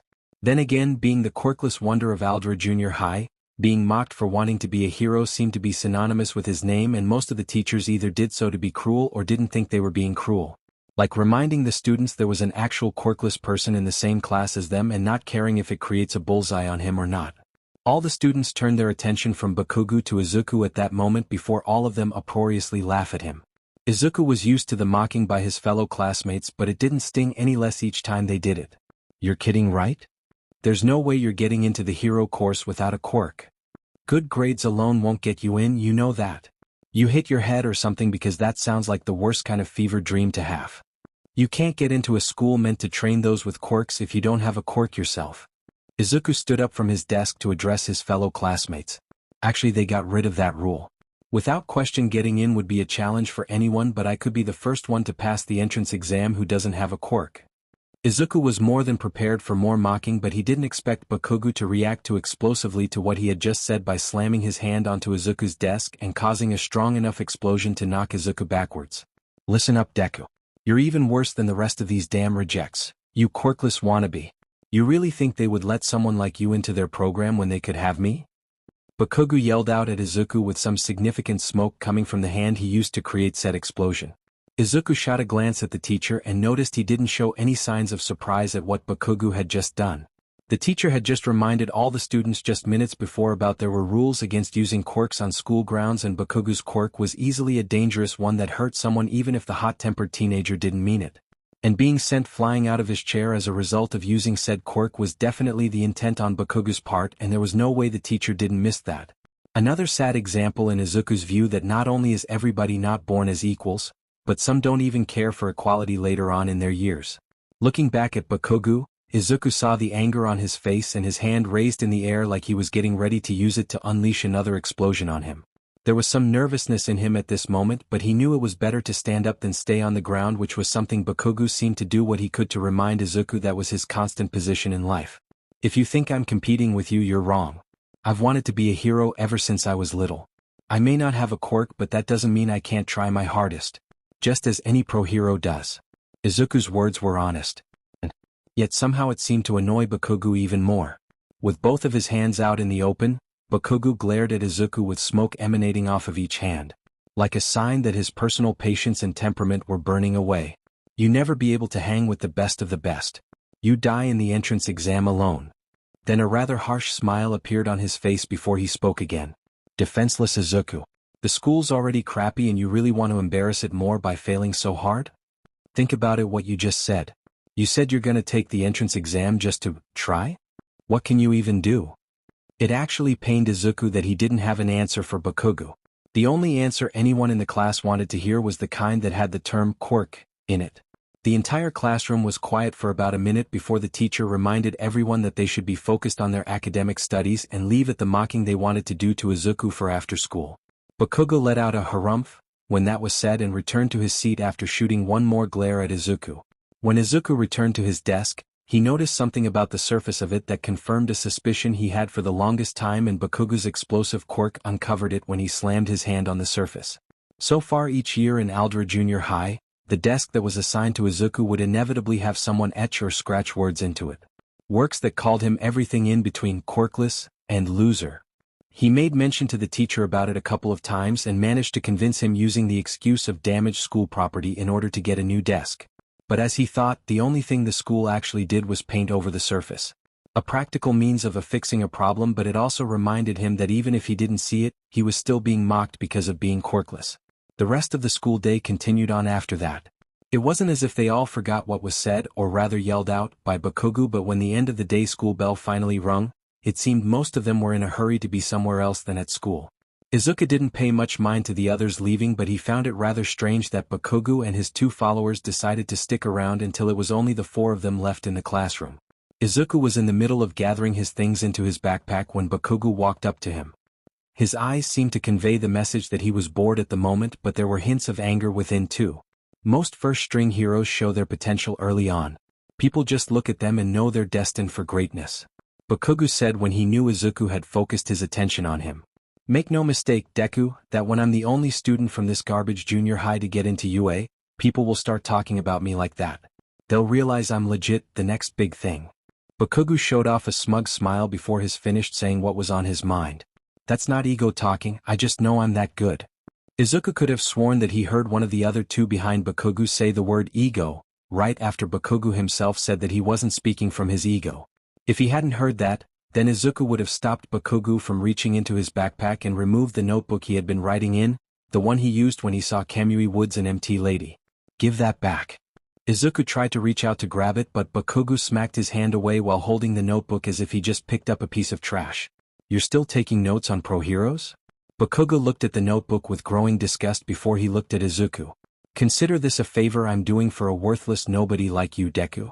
With both hands slapping together with the notebook in between them, Bakugo caused a minor explosion that essentially burned the notebook. But it didn't end there. When it was certain the notebook would continue to burn until it turned into a pile of ash, Izuku watched as Bakugo casually threw it out the window behind him in the same manner someone does when throwing away a used napkin near a wastebasket and not caring if it fell into the wastebasket or not. Give it up, Deku. You may be good at running, but that only says you're good at running away from danger, and heroes always run towards the danger. Izuku wanted to retort, wanted to even yell out the words at Bakugo. But he could tell just from his eyes that no matter what he said at the moment, Bakugo wasn't going to hear it. Both teenagers just stared at each other for a few moments before one of the two followers of Bakugo said something about leaving the quirkless wonder before his loser stink stains their school uniforms. As the three of them walked away from Izuku, the teenage boy was trying to keep his anger in check. Right now he so wanted to just lash out for being told to give up his dream of being hero. But apparently someone either knew that's what Izuku was feeling or decided to throw more salt on the wound he just made. You know, if you really want to be a hero that badly, there actually might be another way. Just pray that you'll be born with a quirk in your next life and take a swan dive off the roof of this school. Bakugo actually smiled at Izuku when he said that. That got the attention of the other two teenagers, who shared a look thinking that Bakugo stepped out of line with that comment. Izuku couldn't help but shoot a glare at Bakugo when he was told that. Bakugo's only response was to show off another demonstration of his explosive quirk and a smug smile at the same time. It took some doing, but Izuku was able to rein in his anger, which made Bakugo let out a laugh and the other two making comments about how Izuku proved he clearly doesn't have any kind of fight in him. After they were gone, did Izuku make his way down to where he saw his notebook was. It was burnt and waterlogged, and some fish were apparently nibbling on it, which felt strange to Izuku, since what were the odds that throwing a notebook out the window would have it land in the school's fish pond? That thought didn't last in his mind, since it got replaced when Izuku could see his reflection in the water surface. His mind was repeating the last thing Bakugo said to him as a way of reminding him that it wasn't the first time Bakugo said that exact same thing. It didn't hurt the first time Bakugo said it to him, so Izuku just let it slide. But now whenever Bakugo felt the need to, he would always say that Izuku should kill himself with no other reason than because he had no quirk. Those thoughts plagued his mind more than usual. He wasn't sure why now was any different than all the times before. Maybe it was because the thought of getting into UA High wasn't as real as it was now, and maybe Bakugo was somehow threatened by Izuku. That last part made Izuku laugh, because he knew that if there was anything that threatened one Katsuki Bakugo, it wouldn't be him even in a million years. Whatever the case may be, it was something that Izuku decided wasn't worth the time thinking about. He hadn't done all that he could over the last 10 years to get himself into the kind of physical shape he knew he had to be in order to use the shield. Wasting even a minute of time on such depressing thoughts would be not only an insult at himself but it would mean he wasn't worthy of the goal that the shield represented. Izuku made himself remember what he learned about the shield after the time had passed where his mother said no one had come to claim it, so it officially belonged to him. The first thought he had was when he wanted to see how strong the shield was in protecting something which involved an experiment using several eggs and a hammer. With the shield covering the eggs, Izuku used a hammer and hit the shield as hard as he could, even though he was still a little boy at the time, and learned very quickly two things. The instant the hammer hit the shield did the hammer bounce back with the same amount of force Izuku had put into swinging it. Izuku had put all his weight and strength in bringing down the hammer as hard as he could, so it completely surprised him when he somehow fully body vaulted backwards like an action figure that fell forward and then got finger flicked backwards. The second thing he learned, which he wasn't sure why he thought it was a good idea in the first place, was to use the couch to jump off of in order to put more force into the hammer hitting the shield. The end result of that test, which started with Izuku jumping off of the couch and bringing the hammer down as he fell to the ground, was Izuku full body bouncing off of the shield and on the opposite side of the room. Landing with a hard thud on the floor as a result meant Izuku needed a moment before he tried something else with the shield. He was glad that at the time his mother was out doing some shopping and wouldn't be back for at least an hour. Double-checking on the state of the eggs that the shield was covering did come as a surprise that none of them cracked. Izuku knew that there were some strong metals that when hit hard enough tend to flex as a result, but only for an instant, and the status of the eggs were telling him that the shield was indeed made from some kind of rigid form of metal. The final test he did that day took some doing, but he used the eggs to prop the shield off of the floor at 4 points. He wasn't sure why this kind of test seemed important to do since there was a good chance the eggs would just break under the weight of the shield. But when it didn't happen right away, Izuku quickly seized that moment to hit the shield again with the hammer. This time he decided to simply toss the hammer onto the shield since the other times had him end up flying after hitting it. On the first try did the hammer land directly in the middle of the shield and, to his surprise even today, that the hammer bounced off of the shield about as high as it had been when Izuku threw it. Izuku had to collect himself after seeing that since it made him forget the eggs he had used to raise the shield off of the ground. For a moment, all 4 eggs didn't show any signs that they had been cracked. Eventually one did, but it seemed to be due to the weight of the shield and not what Izuku had done with the hammer. That test was all that Izuku could think of doing in examining the shield at the time. That, and he couldn't keep using eggs since his mother would get suspicious of why she had to keep buying more. But the results of the test was more than enough for a small boy to imagine what else could the shield do. When he became old enough and strong enough to carry the shield on his own, Izuku took the shield to the same nearby forest and wanted to see if what he saw before of the shield bouncing off of his walls was real or a fluke of some kind. When he found what looked to be a hard and flat enough surface, which was the form of a rather large boulder, Izuku used both hands and threw the shield at it. His form of throwing almost involved a full body spin so as to ensure enough momentum was achieved, but Izuku wanted to see how strong he was at the time. Izuku's reaction time at that point in his life was average, but it was too slow to catch the shield when it came back at him after immediately bouncing off of the boulder. He had thrown it at about his chest height, so when the shield came back, it easily knocked him flat on his back and the air out of his lungs. Despite the pain he felt that day, Izuku was actually happy at what had happened to him. It took some years, but knowing what he saw as a child about the shield was true made it worth it. Those memories connected to the shield gave him the answer that he wished he could have said when Bakugo was basically screaming at him about he could do.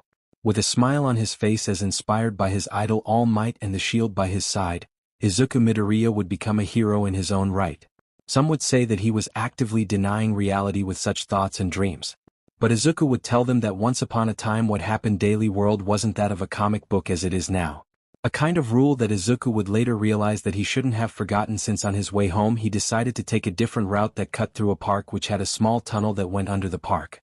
He was just about halfway through when he heard that manhole cover that he walked past rattle loudly before something appeared that looked easily dangerous. Whatever it was, it had eyes and a mouth, but the eyes alone said it wasn't friendly at all. "Ah, good. A meat suit that I can hide in," the thing said before it shot straight at Izuku and enveloped him almost completely. It had moved so fast that Izuku didn't have time to react. His mind did register that what came at him was a villain, but that was all he could clearly recall. The next thing his mind was telling him that whatever it was, some kind of slime villain, it was forcing something down his mouth which was choking the life out of him at the same time. "I didn't expect to run into him in this city of all places. Guess it's wrong time and wrong place for the both of us," the voice said, which sounded like someone speaking while their head was underwater. "Still, even he won't to think to look for me hiding in a meat suit until I get clear of the city. So thanks for all your help." Izuku was trying to claw at anything in order to get a grip on whatever it was holding to him. But each time he tried it felt like he was just grabbing sand that was underwater at beach. Don't bother, kid. My bodies isn't gonna be ripped off so easily, so just be a good little boy and die already. Izuku felt himself starting to slip into darkness. He was running out of strength and air and there was nothing he could do. He wanted to plead to anyone that might hear him to save him. He didn't want to die like this. The last thing he remembered clearly before the darkness took him completely was a sudden rush of wind passing over him. Is this what it feels like when your spirit leaves you body? He thought. Izuku wasn't sure how much time had passed, but he began to feel something that got his attention. Something that definitely seemed out of place if he was dead and this was the afterlife. To him, it felt like someone was quickly slapping the side of his face. When he heard, "Hey, wake up," and, "Are you alright?" it was enough to make Izuku realize that he wasn't dead, or so he hoped. Opening his eyes and seeing who it was that was slapping him, well, slapping him back to consciousness. Oh good. For a minute there I worried. Sorry you got caught up in my hero work. I chased the vile villain into the sewer system and, well, to be honest, I got turned around a bit. It took a minute for Izuku's mind to fully understand what or who he was seeing standing before him. Even wearing what could be called street clothes, there was no doubt that the man smiling before the teenager was the #1 pro-hero in all of Japan, if not all of the world. All Might. But with your help, citizen, I was able to catch the dastardly fiend. All Might said while showing the slime villain current situation, contained in a large soda pop bottle. Izuku might have wondered how that was possible since he remembered that the villain itself probably could have filled up a couple of baths at public wash hose. But his mind was entirely focused on the symbol of peace and justice standing before him. All Might, in the flesh, standing here. Wow, he actually looks so cooler in person. Izuku said in a tone of voice that was barely above a whisper. When his mind finally made the connection that he was actually in the presence of All Might, did it switch hard over to his fanboy mode. He desperately looked for his notebook so as to get an autograph of the legendary hero. When he noticed the one that Bakugo had damaged earlier was on the ground, he reached for it and began practicing on how best to use All Might for his signature. It was when he was looking for a blank page to use did he notice that All Might had already signed his notebook. Seeing that signature made Izuku so happy and grateful that he repeatedly bowed before All Might while expressing his gratitude and how All Might's signature in the notebook would become a family heirloom passed down for generations to come. Well, I must be off. Gotta get this guy to the police. A hero's work is never done, you know? All Might said while making sure the bottle that held the villain was secure in his large pants pocket. Hearing that from All Might brought Izuku out of his fanboy mode. This was literally a once-in-a-lifetime chance. Izuku knew that All Might got fan mail that asked questions ranging from everything, but the odds were good that he wasn't personally answering any of them. Even if and when he did personal interviews, some of the questions felt like they were scripted or the response given to some of them were scripted. Wait, that's it? He's just gonna leave? No, I still got so many things to ask him. Izuku thought to himself. He knew if he didn't ask the questions he had now, there will never come another chance, let alone would any of the answers he would get feel real. All Might did a couple of leg crunches to make sure he had a stable spot before launching himself into the air. His back was facing the person he had just saved, so he was completely unaware of what the teenager's expression was showing. He might have spent a few more moments with this person, but he was worried about the time limit since it took longer to stop the villain he was chasing than he thought, and he couldn't afford to waste what time he had left. The towering man of superhero muscle bent his knees one more time before he spoke up one more time. Now stand back, I'm taking off. The moment he said that, All Might used the strength in his legs to launch himself into the air. Thanks for your continued support. All Might yelled out as one final compliment to a fan of his. He figured he might never see him again, but at the very least he could make sure that the teenager was made aware that All Might recognized him as one of his fans.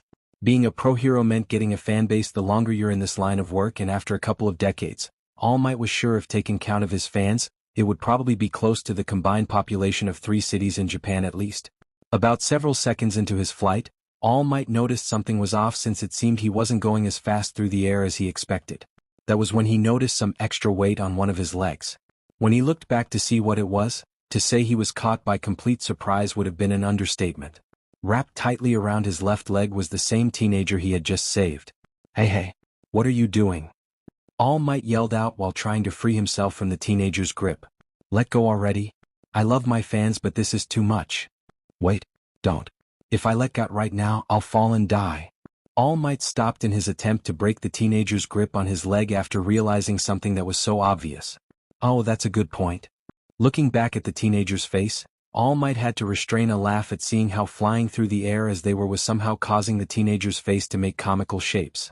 Probably as a result of him trying to talk while wind was rushing past his face so quickly. "You're my all-time favorite hero, All Might.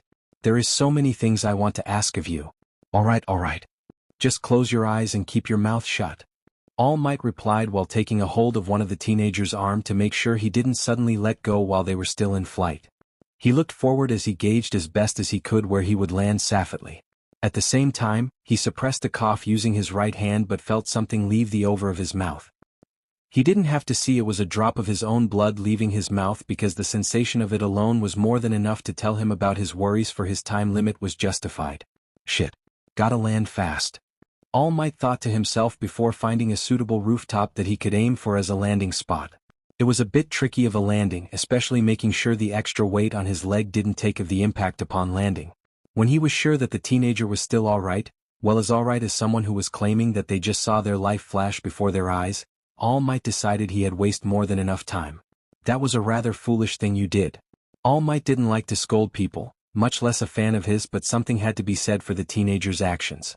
When he was sure there was a door that allowed rooftop access of the building they were on, he told the teenager to bang on it and someone would eventually come along to open the door for him. Once All Might began walking towards the rooftop railing in preparation of taking off again, the teenager spoke up, asking him to wait. "No. I don't have time to wait." All Might was starting to get a little annoyed, but he was more worried about how much more time he had left in his current form. "Can someone without a quirk be a hero like you?" Of all the questions that Izuku wanted to ask, that was the most important one he had within his heart and the only one he knew had to be asked. To put it simply, if there was only one question in all of their life that someone could ask because they knew the answer held the most meaning than anything else in the world, would they seize the only moment where asking said question mattered the most? For Izuku Midoriya, this was that moment. He could ask 100 random strangers on the street and 100 random pro-heroes every day for a year, and Izuku knew none of the answers he would get would carry any more meaning to them than the last one. This man before him, this legendary hero for decades, was the only one who not only had an answer but to Izuku, it was the final answer to the question of his dream. Even with all the effort he had put into training himself to be better, to prove one day to all that he can be a hero, there was always that one voice in the back of his head that appeared the day the doctor told him that there was no hope for him to develop a quirk. There were days it was loud and days when it was quiet and even some days when it was silent.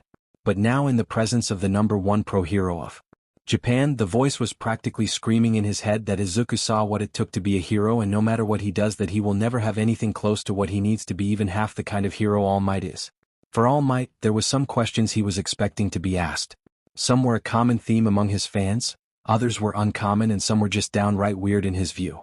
But what this teenager just asked him was literally the first time in years he had ever heard something he had once asked himself.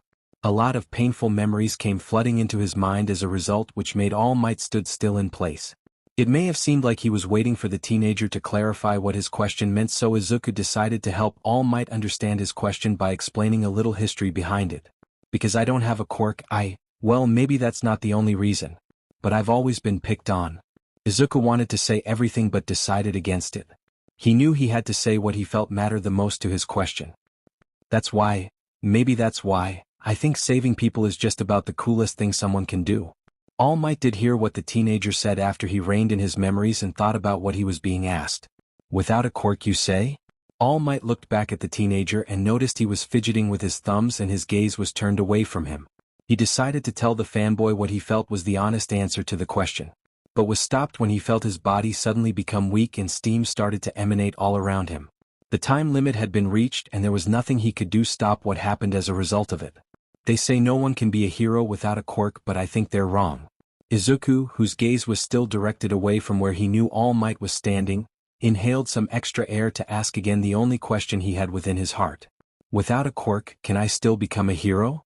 The moment he looked at All Might's direction to see what kind he would get from his favorite hero, in the midst of steam or smoke stood a man that was barely above a living skeleton looking right back at him. The proverbial needle stopping on a playing LP record happened in Izuku's mind. He could have sworn on his life that All Might was standing where this skinny man was just moments earlier. His reaction wasn't surprising. The surprising yell alone from the teenager was loud, but it did annoy All Might a bit. Mostly since now he had to explain to a fan of his what was going on and trust that said fanboy didn't blab all over the internet about what he was going to reveal. All Might did considered lying to the teenager, telling him that he was a pro-hero who doubled as All Might, that his quirk allowed him to copy others and their abilities for a set amount of time. It wasn't entirely a lie, but All Might decided against it since it wasn't entirely the truth, and if he told anything less than the truth to this fanboy, then the answer he would give to the teenager's question would be an insult in many ways. After extracting a promise from the teenager to keep what he was about to say a secret, All Might showed Izuku the rather large scar on the side of his body. He told him that he got it in a fight over 5 years ago, which left him with a severely compromised respiratory system and most if not all of his stomach gone. All the surgeries he had to undergo took their toll on him and as final result restricted his hero time to about 3 hours each day. The teenager asked if it was because of his battle with the villain Toxic Chainsaw. All Might was impressed that the teenager knew about that fight but told him that as bad as Toxic Chainsaw was, he wasn't someone that gave merit to him being a serious villain. Or at least not as serious as the one who gave All Might such crippling injuries. All Might explained he did what he could so the world would never know of the fight in which he almost died to win. He said that the world needed to know that the symbol of peace and justice would always remain smiling and never be daunted by evil. And being the guy that always saved people with a smile on his face, I have to make sure that the people don't know that there is plenty of fear behind said smile. All Might laughed at himself when he came to a realization of sorts. I guess the main reason why I smile is to mask the overwhelming pressure and fear that I feel at times. Izuku was quiet as he heard All Might speak to him. The words on the surface were spoken at normal volumes, but for Izuku, it felt as though All Might was screaming them at him. Each word seemed to chip away or form a crack. Make no mistake, young man. A pro-hero should always be ready to risk their lives. It's just that, sometimes villains can't be beat without powers. Hearing that last part from All Might felt like a dagger had hit his heart. It hurt a lot, but not as much as what he was about to hear next. So no, I honestly don't think you can become a hero without a quirk. All Might said with as much seriousness as he could put into his voice. And that part from All Might felt as if the dagger that stabbed his heart was not being twisted to make sure the kill was confirmed. I see. Izuku was doing his best not to show how much pain in his chest he was feeling at All Might's words. He hoped that the tears he felt wanting to form didn't appear on his face. At least not for a while. All Might was aware of what he said but felt the need to continue speaking. If you want to help people, there are plenty of other ways to do it. You can become a police officer. You may get a lot of crap because heroes capture most of the villains, but it is a fine profession. There was truth to it since there were some police officers that did have quirks but weren't exactly pro-heroes either. Even All Might knew of someone he felt was an exemplary police officer, and the man proved his merits without a quirk either. All Might moved from his spot on the rooftop and walked over to the door to see if it was unlocked. Thankfully it was, since with his time limit had been reached, he couldn't use his muscle form anytime soon, so jumping down to the street wasn't an option. Before he walked through the door, All Might felt he might have been too harsh with his words. He did see how the teenager's expression reflected what he was feeling inside, and in his career as a pro-hero, All Might had seen it enough times to know what it was. The person's whole world just fell apart right in front of them. Whether it would seem like he was doing it to ease his own conscience or maybe remind the teenager that there was still hope left for him, All Might spoke the thoughts left in his own mind. It's not bad to have dreams, young man. Just make sure your dreams are attainable. Realistic. Understand? With that said, All Might disappeared past the door and into the stairwell. Izuku's mind was as conflicted as one could be with what he was told, what he knew, and what he felt in his heart. The #1 pro-hero, the symbol of justice and peace, the one he had looked up to all his life, who even saved his life just minutes earlier, told Izuku the one thing virtually everyone else told him. Something he both knew and didn't want to hear. To be a hero, you needed a quirk, and Izuku Midoriya was born quirkless. The teenager might have stayed standing still in his spot on the roof until the sun went down. But when a distant explosion sound and the rise of a large column of smoke appeared not too far off in the distance, Izuku's curiosity about what villain appeared and which pro-hero was at the site sparked him to move as quickly as he could to the location. No sooner did his hand reach for the door handle to open the door did his mind replay the answer that All Might had given to him in regards to his question. That alone killed the curiosity that was strong within him and made Izuku all the more depressed as a result. His mind was more or less set into a kind of autopilot as he walked down the stairs and out of the building, not really caring where his walking legs were taking him. He wasn't entirely sure why he pulled out the burnt notebook and read the information that he had written into it. Reading what he had written about Kamui Woods and MT Lady, both practical and side observation notes. One last-ditch attempt to remember why he wanted to be a hero in the first place? Or maybe it was a kind of a farewell, since now he knew without a doubt that he had been running from reality. that he knew the truth deep down all this time. Whatever the case may be, Izuku had never felt so depressed in his life. It actually felt like now was the worst time in his life, far worse than when he was told he didn't have a quirk. It made him come to a realization of how desperate he was in trying to prove everyone wrong, and that included himself. That everything he did over the years was essentially him running as hard and fast as he could from the truth. The sense of depression was strong enough that Izuku didn't realize where he had walked to, which was the Tatooine shopping district, and that what was causing the smoke and fire he had seen from the rooftop was the result of the same slime villain that All Might had defeated and captured. When Izuku remembered how All Might had captured the slime villain and which pants pocket he had put the soda bottle in, he remembered that when he saw All Might had changed for that said pants pocket was completely empty. So distracted he was at seeing All Might in such a state that the obvious flew right past him, and only now did he remember it. That formed a connection that the damage and destruction the slime villain was causing was the direct result of his interference. Had Izuku not grabbed onto All Might's leg when he took off into the air, then either the bottle wouldn't have been knocked out of the pocket or All Might would have noticed before the villain woke up and started causing such destruction as it was doing now. Even with all the thoughts running in his head that told him what was happening was his fault, Izuku was aware enough to hear some talk among the crowd of people who were watching it. He heard one of them ask why none of the pro-heroes that were gathered were doing anything to stop the rampage. Someone said that the pro-heroes may have met their match, and if not, they couldn't do anything at the moment since the slime villain had taken a kid as a hostage. Hearing that greatly worried Izuku, since he wasn't sure how long it was, but the slime villain almost killed him by suffocation, and if the slime villain had a hostage, then there was no doubt it was doing the same thing to person as it did to him. Izuku also took note of the pro-heroes that were facing off against the villain and saw that none of them were doing anything against the slime villain and mostly trying to keep any and all damage to a minimum. He even noticed MT Lady in her giant state but saw that she was doing nothing to help either. Where the slime villain was at the moment was too narrow of an area for MT Lady to be even remotely effective. All of the pro-heroes and their quirks were totally useless in this situation. He was already blaming himself, since it was his thinking that had he not did what he in regards to All Might, then the slime villain wouldn't have gotten free to cause this kind of chaos. Izuku blamed himself even more when someone in the crowd said that the slime villain had to have been the same one that All Might had been chasing earlier. Someone else said that there was no way All Might would have lost against the slime villain or failed to capture it. That was followed up by someone wondering why someone hasn't called All Might to help the heroes.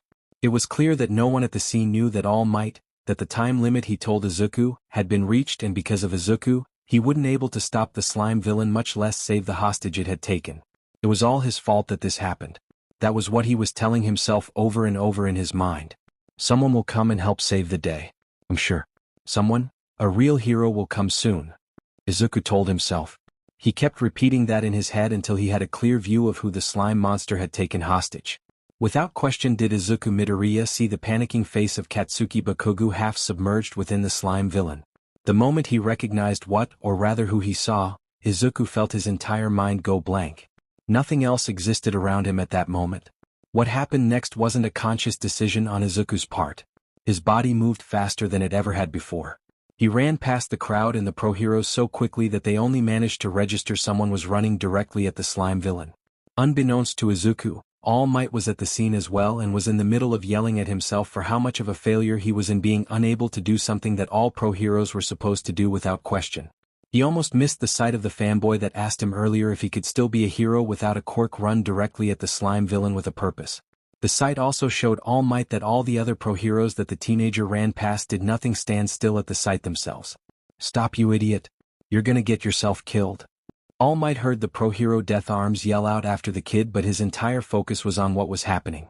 He watched as the teenager barrel right through burning debris until he got close enough to throw his backpack at the slime villain.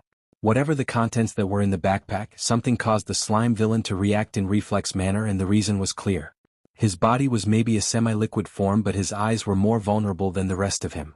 What the teenager did created an opening where he began clawing at the body to help free the other teenager that the slime villain was using as hostage.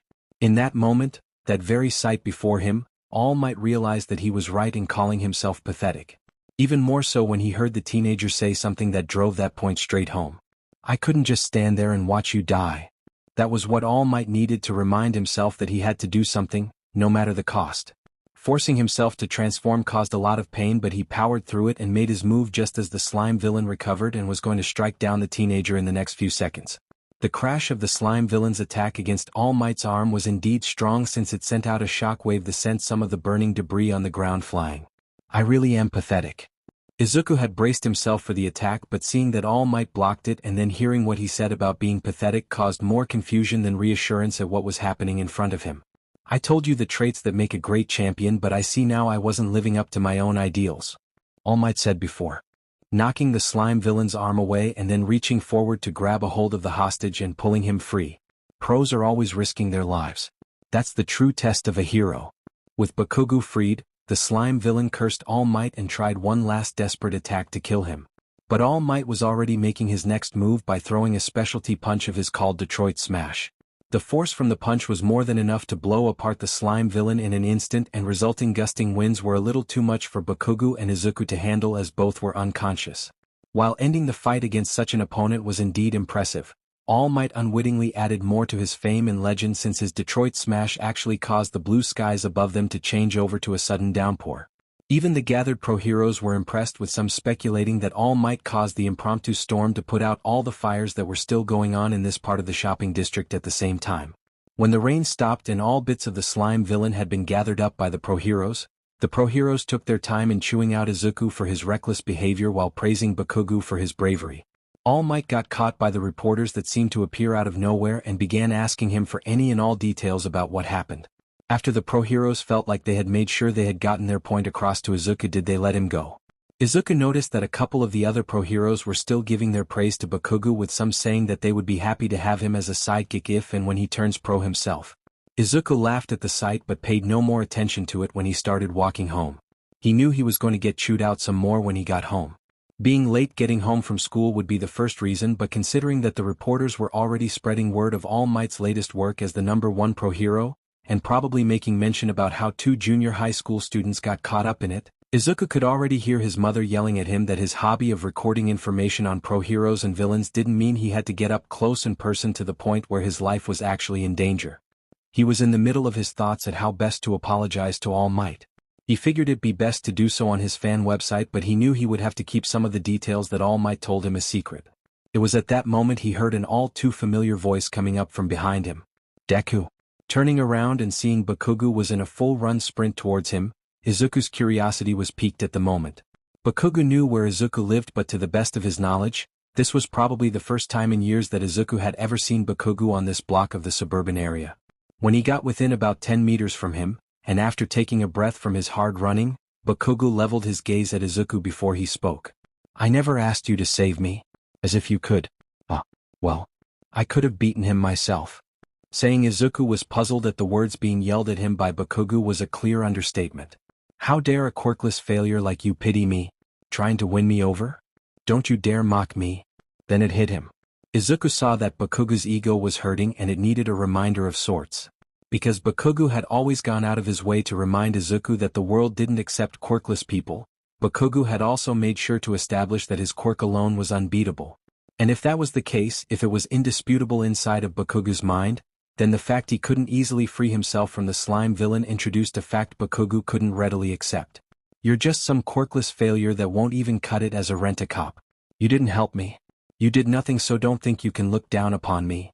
Bakugo turned his back in a huff before yelling out one last thing as he walked away. You're a useless nerd, and don't you forget it. I don't owe you anything. That pretty much confirmed it for Izuku. Bakugo's pride took a hit today. Of that there was no question, but how bad of a hit would probably have to be determined for another time. In Izuku's mind, there was nothing that Bakugo said to him at that moment worth mulling over. He had already been given the answer to the question that was burning in his heart by his idol. It wasn't an answer that lifted his spirits, but it was an answer nonetheless. All that was really left was for him to go home and think about what kind of future he could make for himself now that being a pro hero was definitely off the table. I am here. Seeing All Might appear before him in such an instant definitely surprised Izuku. All Might, what are you doing here? Izuku looked around and he didn't see anyone around them. How did you get rid of all those reporters that surrounded you? All Might just laughed wholeheartedly at the questions. Ha! I stand for justice, not sound bites. He did several muscular style poses as he continued, because I am All Might.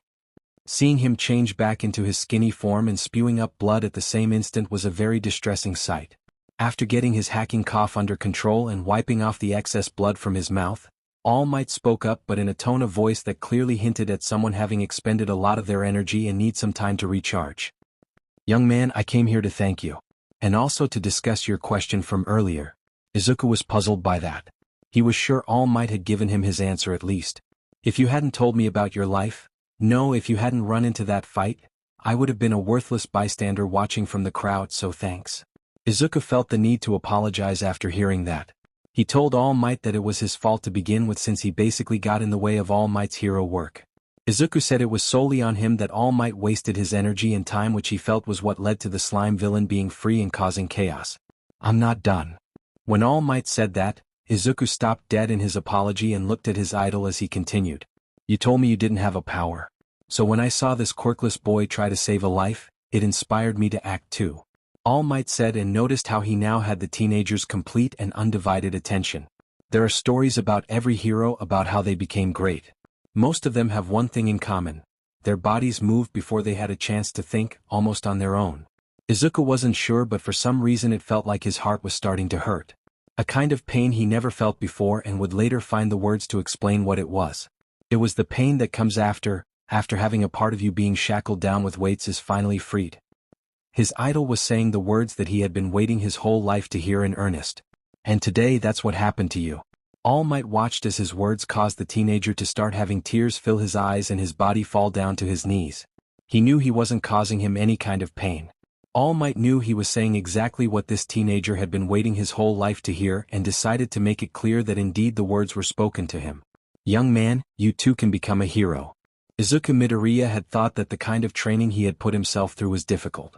It wasn't that he didn't have adequate reading and instruction materials or means of equipment, but keeping to a strict and rather rigid exercises training regime definitely required a focused mind just to start.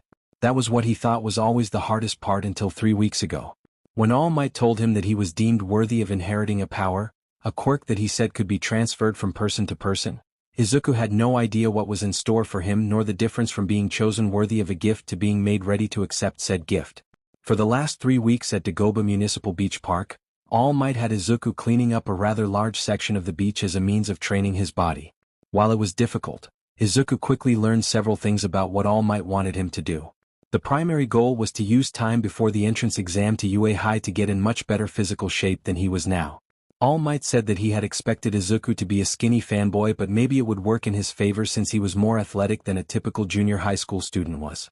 He detailed his plan as aim to pass American Dream Plan, to push Izuku further in his training that even the teenager thought was possible.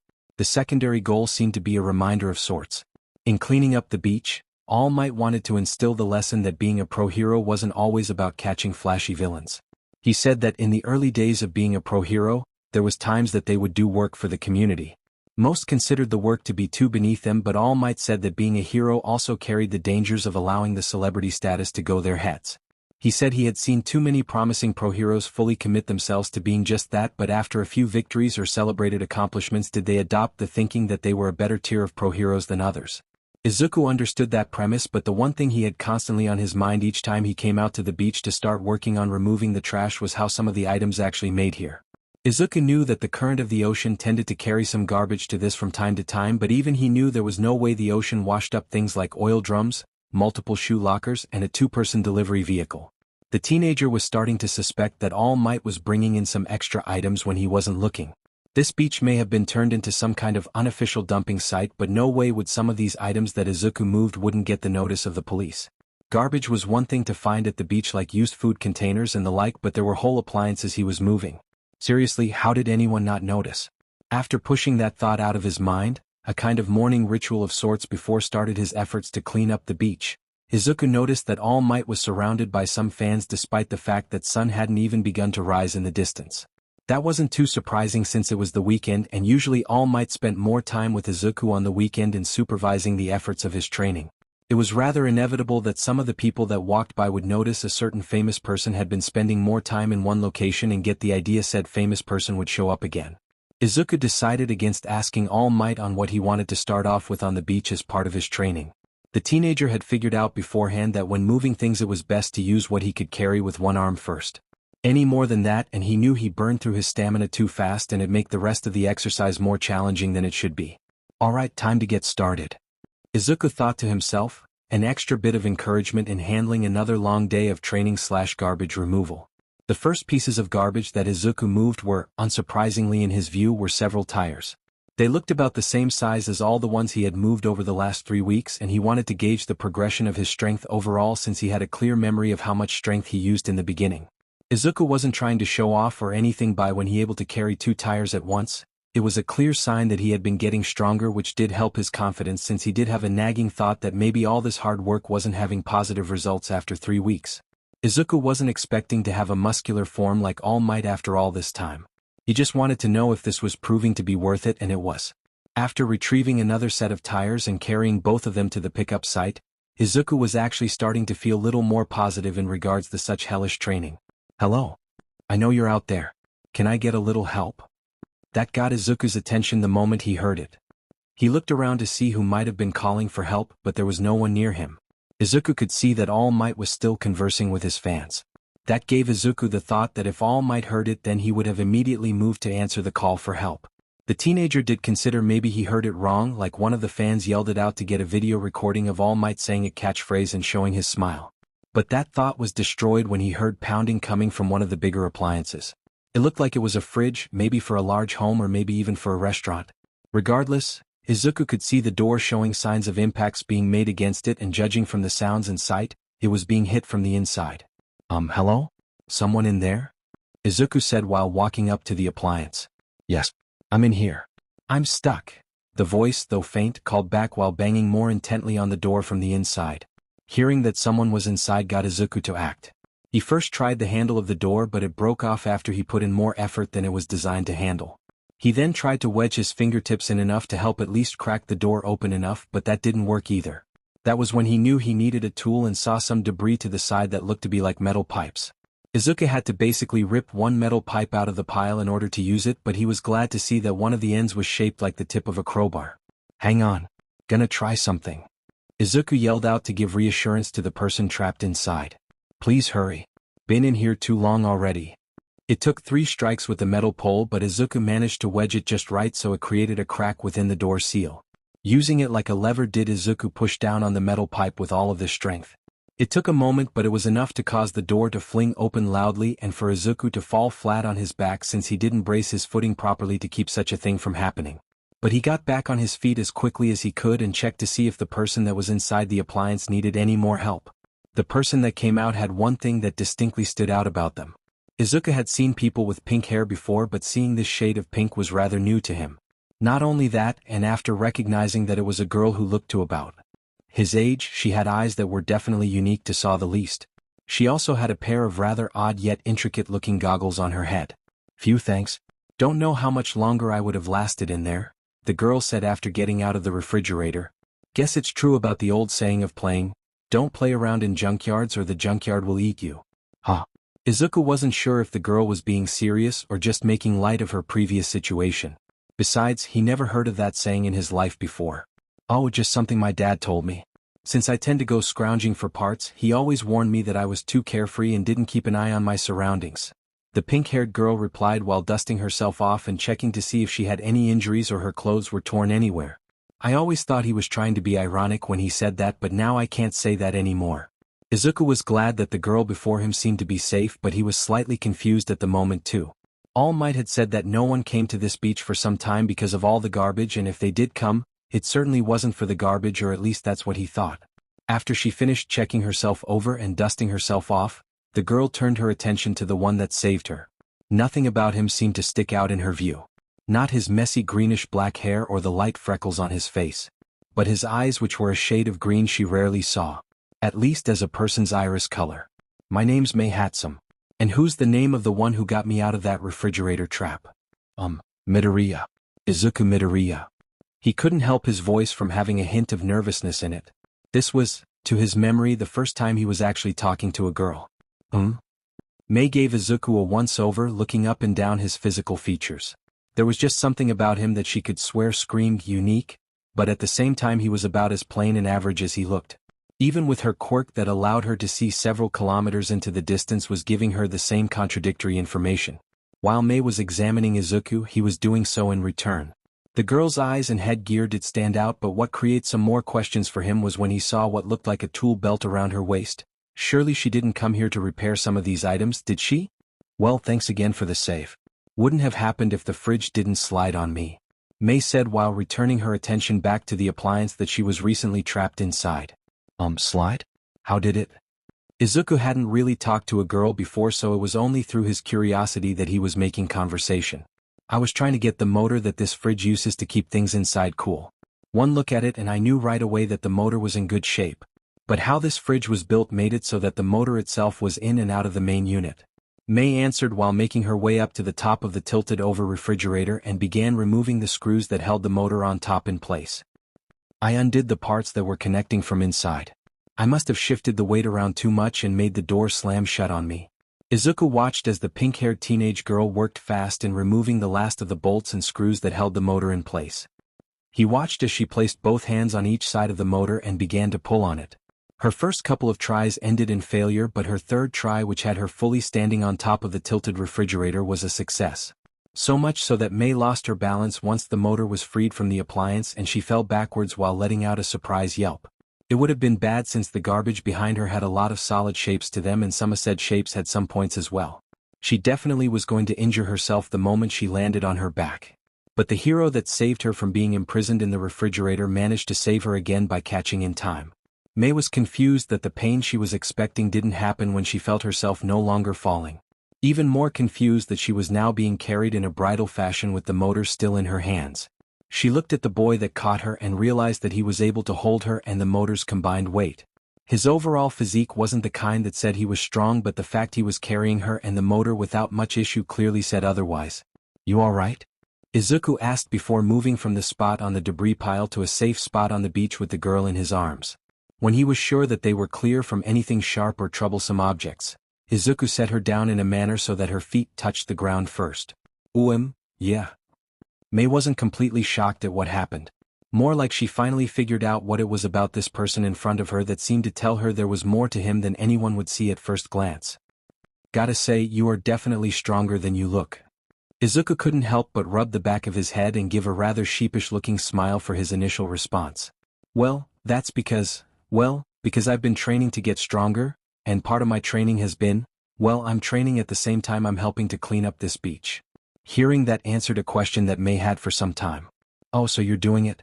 "I come here from time to time to see if there's any parts worth salvaging, and I've seen some of the debris being moved around or gone. I was wondering who was behind it all." But that's when another question entered Mei's mind as she took the backpack she had with her off and put the salvaged motor into it. The kind of question that she felt the need to ask. "Wait.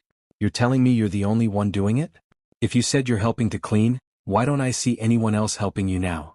Mei used her quirk to look up and down the beach and saw no one else actually doing anything that could be called the act of removing the debris. It wasn't completely out of reason that one person was doing all of this. But Mei remembered seeing some things that would require at least two people to move, and if she had to guess, the person who saved her twice was probably no older than she herself was. "Do you have like some kind of super strength or matter-changing quirk?" Mei asked while getting rather up close and personal to Izuku. A little too person for Izuku's sense of self, being that he never been this close to a girl before. You see, Izuku's stuttering and mind freeze was getting the better of him, but it certainly didn't do anything to squash the curiosity that the girl in front of him was showing in her eyes.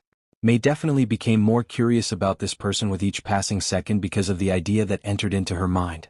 A long shot, but it made a kind of sense if he was using a quirk in moving this garbage around, which could mean he was a pro hero or at least someone who had a provisional license that allowed him to do work of this nature with the usage of his quirk.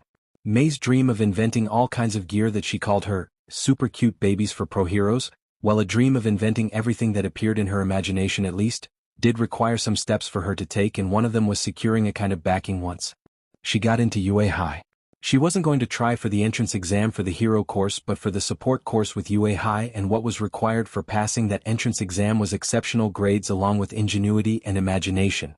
Like most of the high-profile pro heroes in Japan, having UA High as a reference for education and graduation almost guaranteed lucrative contracts with any of the support hero agencies in the country. Mei knew that once she had that on her resume, all the tech she imagined and dreamed up over the years would become a reality. Her ultimate goal was to secure a position on Island because it was the premier place in all of the world for making new technology and exploring new frontiers of science.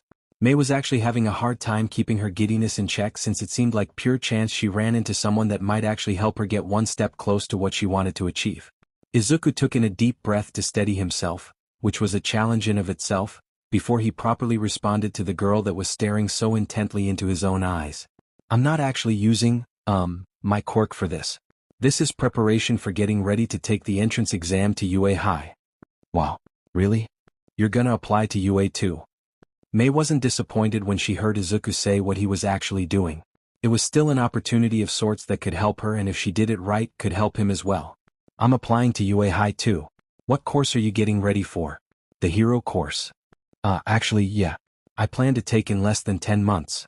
Mei's giddiness practically exploded after hearing that. She remembered hearing from her teacher when she expressed, or rather yelled out her desire, to apply to the support course at UA High that if anything she created personally while attending UA was used by a pro hero practically guaranteed multiple options after graduation. And if that was true, maybe helping someone who was taking the entrance exam for the hero course with any of her super cute babies would help both of them stand out in many ways. That was what the logical argument was in Mei's mind at first.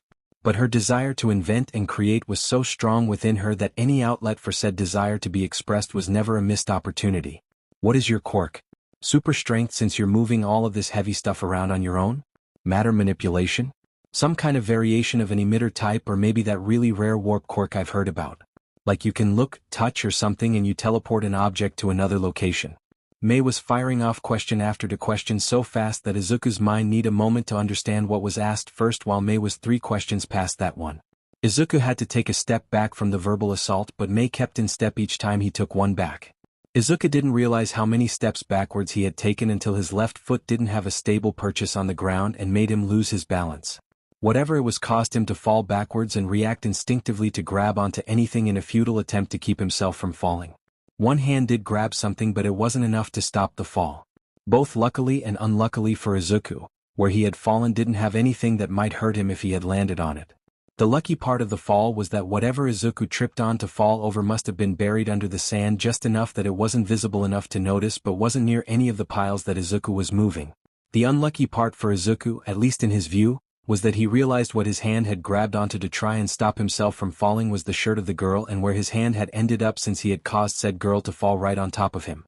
His thought-processing ability came to a crashing halt when he noticed and felt where his hand was, so he didn't register the fact that the girl who he made to fall on top of him was still looking at him with the same intense curiosity she had when she asked all those previous questions. Is your quirk able to control sand or air?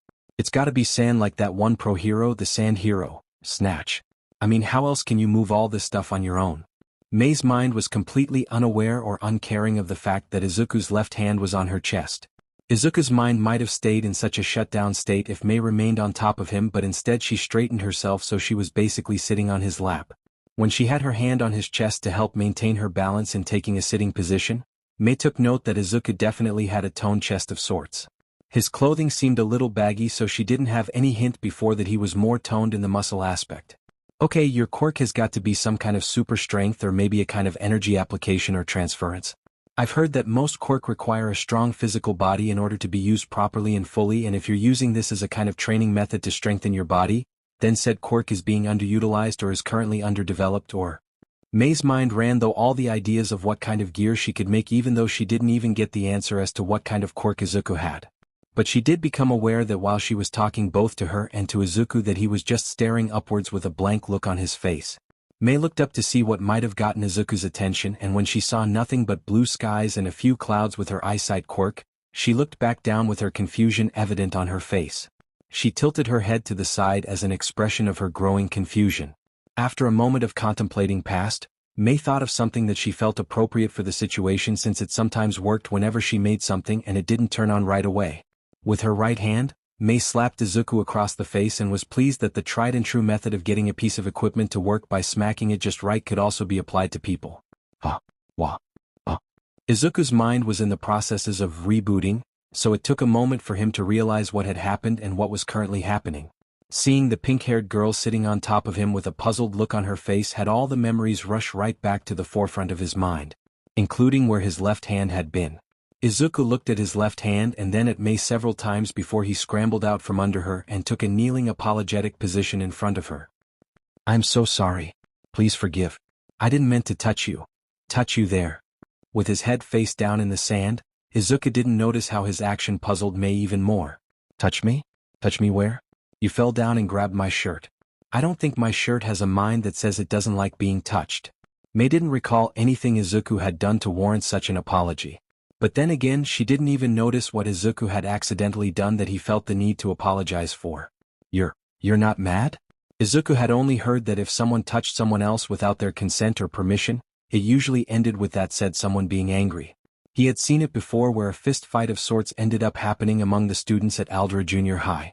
He wasn't afraid to get hit by the girl since he felt it was justified. Izuku was more afraid of her grabbing one of the piles of debris around them and using it as means to bludgeon him to death. Mad about what? You tripped, you fell, probably hit your head and got knocked out. Mei said with a hint of puzzlement in her voice while standing to her feet. Gotta say, you seem a little strange right now, but hey, chalk it up to smacking the back of your head. Izuku watched as Mei walked back over to her backpack that had the salvaged motor in it, picked it up so she could put her arms through the straps.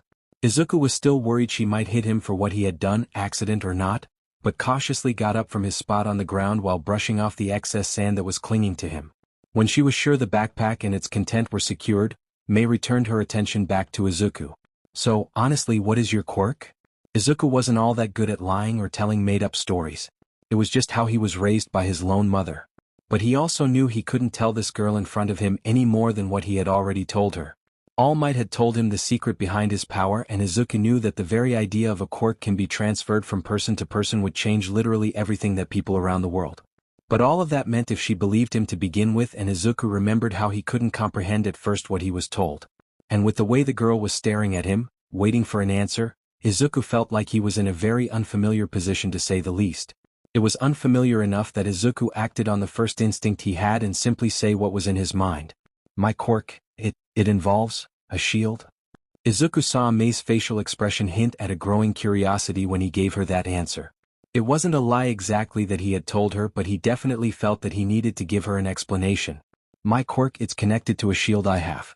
I can make it so it can bounce off of almost any solid surface. I don't have it with me right now, but the best visual example is like this. Izuku said while walking over to the edge of the beach with a stone in his hand. He threw the stone in a way that made it skip several times off the surface of the water before finally making a splash and sinking beneath the surface. Mei had a contemplating look on her face after seeing and hearing what Izuku showed her. Since there were so many types of quirks out there that could do virtually anything, it started to make sense in Mei's mind with all the information she had. I get it. Your quirk is one of those union types, Mei said. Izuku was curious since despite all of his recorded research of quirks he did over the years, he was ashamed to admit that he never heard of quirks being classified as union types. Mei picked up on Izuku's unspoken question and explained the information she had. It's a relatively new classification for quirks, so I'm not surprised you might not have heard about it. Such quirks usually are connected to the basic elements like fire, metal, air, wood, water, etc., but it's different than people who can create fire, metal, air, wood, water, and whatever else exists in nature. So the difference is one can create something and control it while the other can only control it but not create it? Not exactly. Mei replied while looking around to see if there was something she can use for a visual aid. Remember when Izuku said his quirk was connected to his shield? Mei ran over to a car's hubcap she saw and picked it up. Say this is your shield, Mei said with said item in hand. Now, there are some union-type quirks some people have that is like saying this is part of me and no one else can control it but me. If someone had a magnetic quirk or a means to levitate objects, they can't take control of your shield because they are trying to take control of only a part of you. To take control of the shield, they would have to take control of every aspect of you just in order to take the shield. Mei did a little frisbee toss with the hubcap so it could fly over to another pile. Now, had someone had the means to control metal or certain objects, they wouldn't be so easily able to take control of your shield because another aspect of union quirks is the amount of space that it affects. Izuku processed the information and spoke what his mind formulated as a theory. So you're saying some union quirks affect a specific amount of area too? Like say if it was a radius around someone, anywhere between a meter and mile, and if someone who can control an element then their control would be affected inside the radius. Exactly. Like if someone had a fire creating and or controlling quirk. If that person was inside the area that a union quirk affects, then the person who can create or control fire would have their quirk either compromised or inert for a time. Izuku felt like he understood what Mei was telling him save for one piece of the information. Wait, wouldn't the term be more like area quirk than union quirk? I mean, union usually is a term for joining, and what you described doesn't really seem like the term fits properly. Actually, that's why separates the two kinds of quirk. Area quirks affect an area, but union quirks can also affect a person if the quirk they have is similar to the person who has the union quirk. Like using the person who has a fire quirk for the example. If a person has a union quirk and it's also related to fire, then it's more than just possible that the person with just the fire quirk can actually be controlled by the person with the union quirk so long as they are in the affected area. That information cleared things up for Izuku. His mind made the visual of a puppet and its strings. Anything that's within the string's reach becomes controllable like a puppet, and more than one puppet can be controlled at the same time. Izuku knew such an analogy was simplistic, but the way it was described seemed that said analogy was apt. Hearing that from Mei definitely impressed Izuku, since he thought his fanboy hobby of collecting pro hero data and their quirks covered a lot that most people didn't know about outside of pro heroes and government agencies. But it also sparked Izuku's curiosity, since he was just told all this by a girl who was salvaging parts. He remembered her saying that she was applying to UA High as well, and if she had all this information already, did it mean he was lacking something that might be required to pass the entrance exam? Between his junior high school work and the physical training he was doing, it became an alarming idea in his mind that he missing something critical. Handsome was it? Izuku asked politely. You can call me Mei, the pink-haired girl replied with a smile on her face. Okay, Mei. You said you were applying to UA High as well. Izuku said, to which Mei responded with an energetic nod. Are you applying for the hero course? Me? No. Not a chance, since I know I don't have what it takes to pass something that has a passing rate of less than 1%. Mei let out a couple of laughs along with her reply. Then why apply if not for the hero course? Izuku had the long-running thought that if anyone wanted to be a pro hero, the only place worth going to for such a goal was UA High and nowhere else. Because UA High doesn't just offer the hero course. Mei said with confidence in her voice. She looked over to another pile of debris to rummage through while elaborating what she had said. There are many other high schools around the country that offer a hero course. There are several pro heroes that are among the top 10 in the nation that didn't graduate from UA High, but that doesn't mean graduating from UA High is the same as graduating from any other high school in the nation. Mei inspected another piece of appliance she found.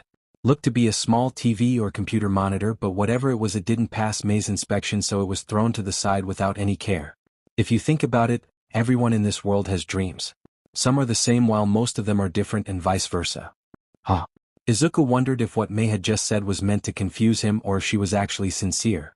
Mei turned her attention to Izuku from the broken parts of appliances she was rummaging through and walked up to him. You said you're going to UA to take their hero course, right? Izuku nodded, trying to keep his composure since he felt uncomfortable at how close Mei was to him again. Well, what do all heroes have or rather need? And don't just say quirks, that Mei asked, but didn't wait for Izuku to give her an answer. They need support. Izuku's mind thought of all the example of pro heroes needing support and found how little of information he had in his own head. He thought that maybe the kind of support Mei was talking about was pro heroes having sidekicks, which wasn't uncommon at all. Izuku had heard of some pro hero agencies having more than a dozen sidekicks in their employ, so that would count as support, wouldn't it? But the more he thought about what Mei had said about heroes needing support, the more he realized she was talking about something else. To clarify, Izuku did ask Mei on what kind of support was she talking about. Reaching into one of her pocket, Mei pulled out a circular-shaped black color object and demonstrated what it could do by somehow making two smaller halves of it and then tossing one piece at one random appliance and another at a different object. No sooner after she did that did the two random objects suddenly fly at each other and then crashed into each other halfway. To say Izuku was surprisingly impressed was an understatement. What Mei used was barely bigger than her hand, and yet it did something that almost seemed impossible. Mei had already walked up to where the two objects had collided together and managed to retrieve the item she had used to cause them to fly at each other. This little super cute baby of mine is a prototype for a capture device I'm working on. It creates a strong magnetic effect between the two parts that attracts to each other. As you saw, it's so strong that it can actually carry rather significant weight loads in almost an instant. Mei looked over the device to confirm something that was an issue with the device and wasn't surprised at all when she found it. Unfortunately, the charge that's needed to create such a strong magnetic attraction, so strong that the battery life for it wears out in less than 30 seconds. But still, Izuku looked at the device in Mei's hand with amazement. For something that small, being able to lift two things that are clearly heavy metal objects in an instant. Impressive, cute little baby, isn't it? It's something I made last month, but I'll eventually figure out how to make a strong enough miniature power source for it so it lasts far longer than 30 seconds. Mei handed the device to Izuku while he was still examining it. Pro heroes are trained to be at their very best, but more often than not they come across something that isn't something they expect, even if they are taught to expect the unexpected. As not all pro heroes are the same, not all villains are the same as well. What can take down one type of villain may not work on another type. Plus, not all villains just use their quirks to commit crimes. To give the pro heroes the chance to counter anything a villain might throw at them, sometimes they need to use a support item. Taking back the device from Izuku, Mei tossed it up into the air like she was flipping a coin. This cute little baby of mine will be able to do all sorts of things once I make it even cuter. Just think. If a villain has a gun or can make or use metal weapons, one of these will rip them out of their hands and give the pro hero the chance to one-shot them with ease. Izuku nodded his head in agreement but stopped when he realized what Mei had said earlier before that to him. Wait a minute. You made this a month ago? How? How you found me? Looking for some spare and usable parts from places like this. Izuku did a quick glance all around in a manner that said he was actually seeing something that was so obvious to someone else for the first time. You mean to say that whatever you find in garbage piles like this that are usable, you can use it to make stuff like that thing in your hand? Mei's smile was the only response Izuku got, but it spoke volumes all on its own. What could be considered the penultimate realization in regards to Mei Hatsum finally hit Izuku when the dots started connecting inside his head. Of all the trashed items he had seen and moved over these recent weeks, even he knew that if with the proper know-how in engineering and mechanics, some of these items could be restored enough to function like they did before and if possible, repurposed for something else. Izuku knew he wasn't sure how, but even he knew that a motor from a refrigerator would use to keep items cool if repaired and used in the same manner. If Mei could make something like that magnet out of spare parts that people throw away, what could she make if given solid materials and equipment? Once I get into UA High, I'll be able to go even further in designing and creating super cute babies like these. Until then. Mei's smile didn't leave her face as she went back to checking around to see if there was anything else she could use or salvage and repair. Izuku wasn't sure how, but he could tell that this girl was going to go far if she kept that attitude of hers. In a way, it kind of reminded him before he met All Might and was chosen to be his successor. Going through things most people don't give more than a single thought about with a drive towards a goal. Izuku was just about to get back to his training/cleaning of the beach when he looked back at the two items that the magnet device that Mei had used earlier. A flash of inspiration hit him when he remembered how fast the two items flew at each other in response to the magnetic effect. The teenage boy practically ran up to the teenage girl and flat out asked her for more information about that magnetic device. She demonstrated questions like, was it one charge it could hold or could be redesigned to hold multiple charges? No sooner did those questions get asked did Mei remember earlier why she was asking all those questions about Izuku's quirk. She also didn't realize that even though the magnetic device wasn't performing the way she had imagined it, she almost considered it a done project and would move on to the next one she had already planned in her head. So can it be done?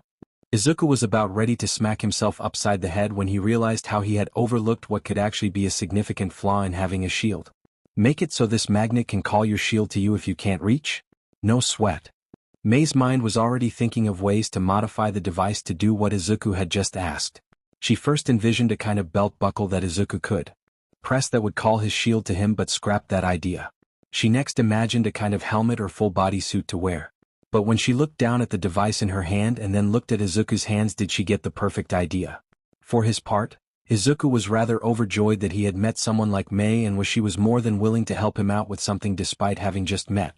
Then he became something of a nervous wreck when Mei took his left hand and felt all around up to his elbow and repeated the process with his right hand and elbow.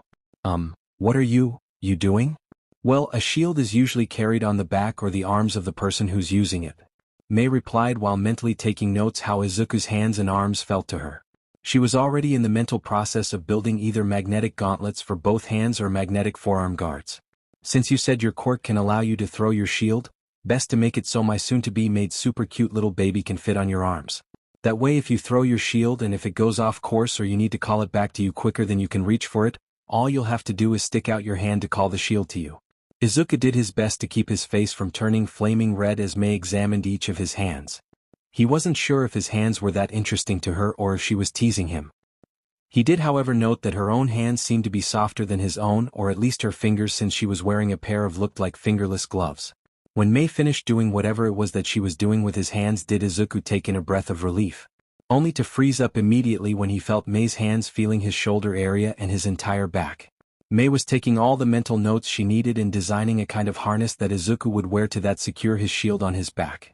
There was one more piece of information she needed before she fully committed herself to the plans she quickly made up in her mind. This shield of yours, what kind of metal and shape is it? Only when he felt Mei's hands off of his back did he loosen up, albeit just a bit, to answer her. It's a circular shape that's about 2.5 feet wide and weighs about 12 pounds. Mei said mostly to herself while placing a finger under her chin in a kind of thinking pose. Okay, I got the perfect super cute baby in mind for what you need. Izuku could easily sense the excitement in Mei's voice. It was kind of infectious, but he wanted to ask one more practical question before she started. Before you start, Mei, what do you want in return? I mean, I'll gladly pay you if you want. Mei thought about what Izuku said about what she asked for in return for her services. She didn't mind the idea of getting paid, but she decided against it. Mei decided to do a kind of quid pro quo deal with Izuku. Tell you what, in exchange for helping you to make your own personal super cute little baby, you can help me by testing out some of the super cute babies I've already made. Izuku wasn't sure if the deal Mei offered him was more dangerous than it seemed. There was a chill running up his spine when she made the offer, along with giving him a smile that seemed like Mei was just barely able to rein in her enthusiasm. Aside from the spine chill feeling, there was nothing else that seemed like the deal was anything else but fair overall. Deal. Izuku extended out his right hand, to which Mei accepted with both and shook his right hand vigorously. Awesome. Mei was genuinely happy that Izuku accepted the deal. Now I must be off. I got all these ideas in my head and not a lot of time to turn them into reality. Mei was about to take off but stopped just long enough to confirm Izuku would return to this beach next week. The pink-haired teenager said that she could easily whip up in a day what Izuku had asked of her, but she wanted to bring some of the tech she wanted to test out with her as well. Izuku told her that for the foreseeable future, he keep coming back to the beach until he finished cleaning up as he was instructed to do. Great. See you next week, Zuzu. Mei said while waving goodbye. It's Izuku. Izuku Midoriya, the teenage boy yelled out. That's what I said. Zuzu, the girl yelled back while still running towards her destination. Izuku didn't have a chance to call out again to try and correct Mei since she was already off the beach and out of his line of sight. He rubbed the back of his head at how the whole ordeal with Mei Hatsum ended. He knew it was weird on his part to ask who was basically a stranger to help him with something practically out of the blue. Then again, he recognized that he got caught up in the moment when he saw this girl was doing more with so much less than most people. That was something worthy of respect. Cute girl. Your girlfriend? Hearing that coming from behind shocked him out of his thoughts rather quickly. Mostly because he heard the tone of disappointment in the forespoken words. Turning around to see All Might in his non-muscular form with his arms crossed and eyes narrowed at him definitely made him feel nervous on many levels. All Might let out a tired sigh after he noticed how nervous Izuku was becoming. In his view, the teenage boy looked about to be one step away from literally sweating bullets of water. He also realized that he couldn't be too disappointed with Izuku on account that it took longer than expected to deal with the fans that showed up at the beach. All Might knew he was going to have to rethink how continue to train Izuku without his status as the most popular pro-hero interfering. Plus, since he had heard what the two teenagers mostly talked about, he felt maybe it was time to impart a few lessons he learned from his own personal experience. Relax, kid. I overheard a lot of what the two of you said, and I gotta say, what she said isn't far from the truth. Which part? Izuku asked his all-time favorite hero. About pro-heroes needing support and support items. All Might said while walking over to Izuku. It's not an uncommon practice for any pro-hero to have support items. Some use them sparingly and some use a common one like a kind of handcuffs or even a first aid kit. But there's another side that most don't think about until it's too late. Another side? What other side is there? For starters, any hero reinforcing their power with new gear can be a smart move. Just make sure you don't rely on it too much. All Might said while recalling some events that served as examples in his career as a pro-hero. Some people aren't able to hold their own after losing an item. I've seen way too many heroes fall into that trap and what the cost is as a result. All Might didn't want to give Izuku the wrong message that he shouldn't use a support item ever, but he also had a question that popped up into his mind while he overheard the conversation between the two. Now what's this about a shield? The moment All Might asked that question did Izuku realize that ever since that day, he never once told the man about the shield or anything even remotely related to it. Being asked somehow made Izuku feel like he had lied to All Might, to which the teenager openly apologized and told the man that he wasn't keeping anything secrets from him. All Might saw the look in Izuku's eyes and believed the boy, which was why his curiosity about the shield significantly increased when Izuku told All Might the details about how the shield old the boy was when he found it, where he suspected it came from, and what he learned about it over the years. The current inheritor of One for All took in the information that Izuku had given him about the shield and mentally examined it. All Might had seen much when he traveled around the world in the past to practice and perfect his control over One for All, but nothing in his past experiences seemed to give an answer that he felt best fit this riddle he was told. A riddle he felt was worth solving, but how best to go about the first step. He didn't doubt Izuku on what the shield could do, but maybe the pink-haired girl was touching on to something when she explained union types of quirks to Izuku.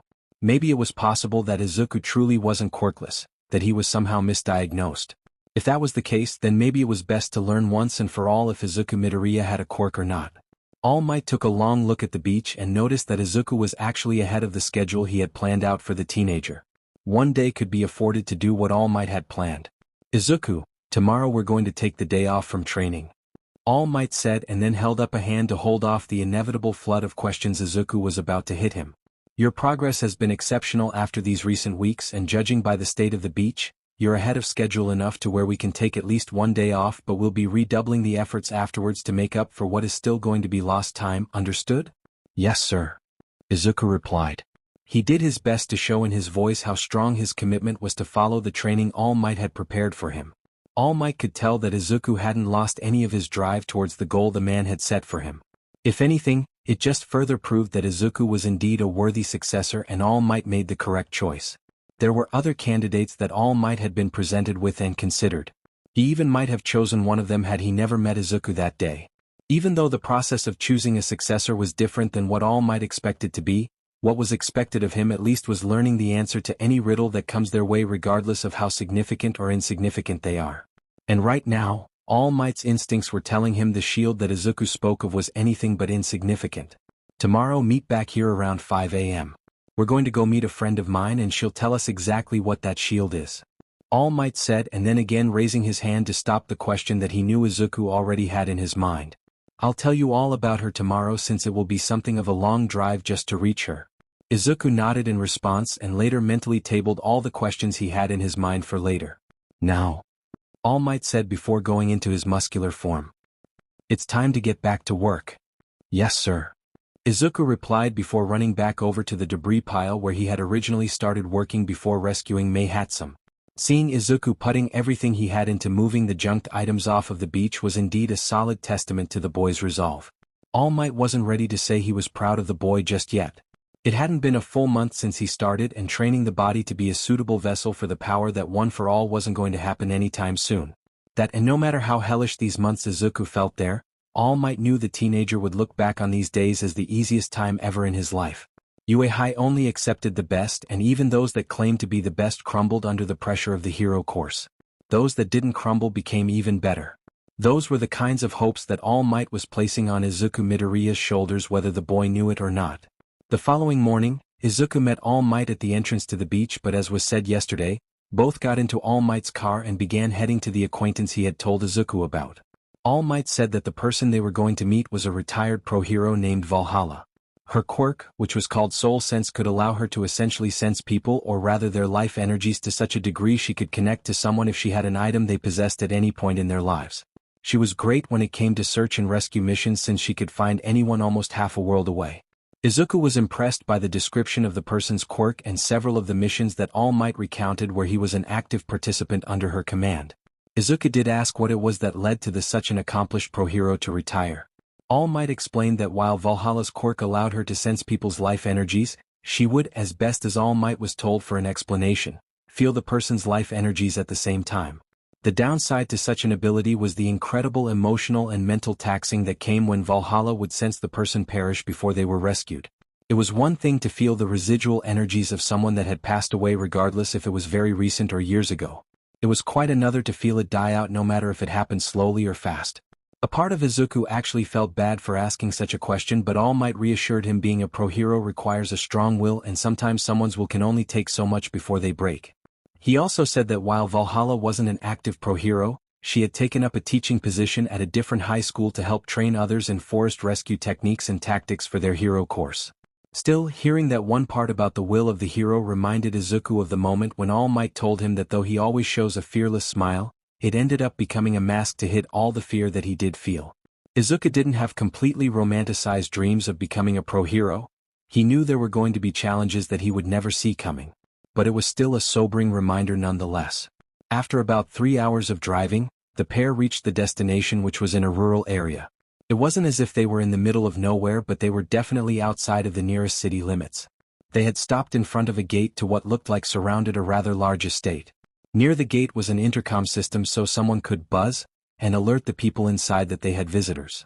But before All Might even got the chance to reach the button, a woman's voice sounded over the intercom. "Didn't expect you visit me today, All Might." All Might, in his muscular form, replied, "Well, what can I say except I am here. And I brought along someone else for a visit as well." There was a laugh that could be heard on the other end of the intercom. "Well, I at least thank you for not dropping by like the last time. Took a while to fill in that impact crater you made." Sorry?" Since the intercom had a camera system attached to it, All Might showed an apologetic gesture to the camera at the same time he spoke. "You're forgiven, but only for that time. I still haven't forgiven you for the other 5 times. All Might could only give a sheepish smile and a nervous look at the camera as a response. Mostly because he couldn't remember what other times Valhalla was talking about. Before All Might could glean what other times Valhalla might be talking about, he and Izuku heard a loud buzz sound and watched as the gate rolled open in front of them. While going up the driveway to the main house, Izuku was amazed by the sight of it all. Sure, he had seen some houses that had large front yards or backyards, but never did he see a house that alone took up what looked to be at least a city block. Wow, is she rich? I mean, how can she afford all of this? All Might, back in his normal form simply because his muscular form was a little too big for his car and he had forgotten that he didn't adjust his seat when he transformed, said that Valhalla had actually spent some time abroad like he had. All Might wasn't sure when, but Valhalla started a business in the agricultural industry that developed the means of increasing the chances of bountiful harvests. She told him that since she had been so attuned to the nature of life energies that she helped create better practices where farmlands could actually do better even if the weather or the seasons worked against the farmers. Plus, said practices even help restore forest areas that were either damaged by natural events such as forest fires or villains that felt the need to wreck anything in sight. When the car pulled up to the front of the main house, Izuku asked if Valhalla knew his secret about his 2 different forms. All Might had to remind Izuku that she knew they had arrived before he could hit the buzzer on the intercom, so it pretty much already went without saying. The pair were greeted by a housekeeper who informed them that Valhalla was at her personal garden located to the east side of the property. All Might led the way since he knew where exactly on the east side of the property said garden was located. Izuku followed behind while keeping the shield covered in large piece of cloth so as to hide it from at least plain sight. As they walked, All Might decided to inform Izuku a few more tips about when talking to her. He mostly pressed upon Izuku not to bring up anything about her former hero career unless she did so herself. After Izuku curiously asked why did All Might say that Valhalla was the kind of hero that didn't like the fame that came with her deeds.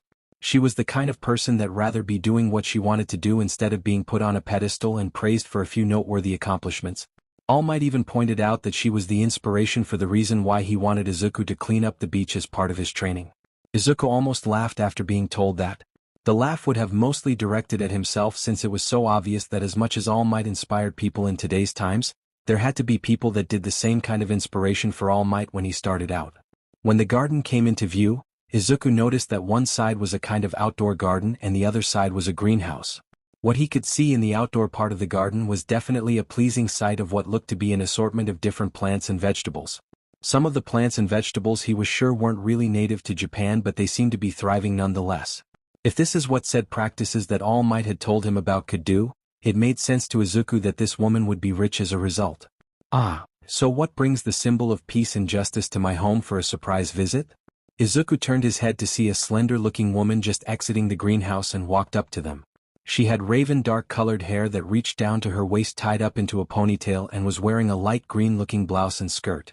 Izuku's first initial view of the woman seemed to say she was a fair beauty, but that changed when he finally noticed her eyes when she took her black sunglasses off and revealed them to be pure white.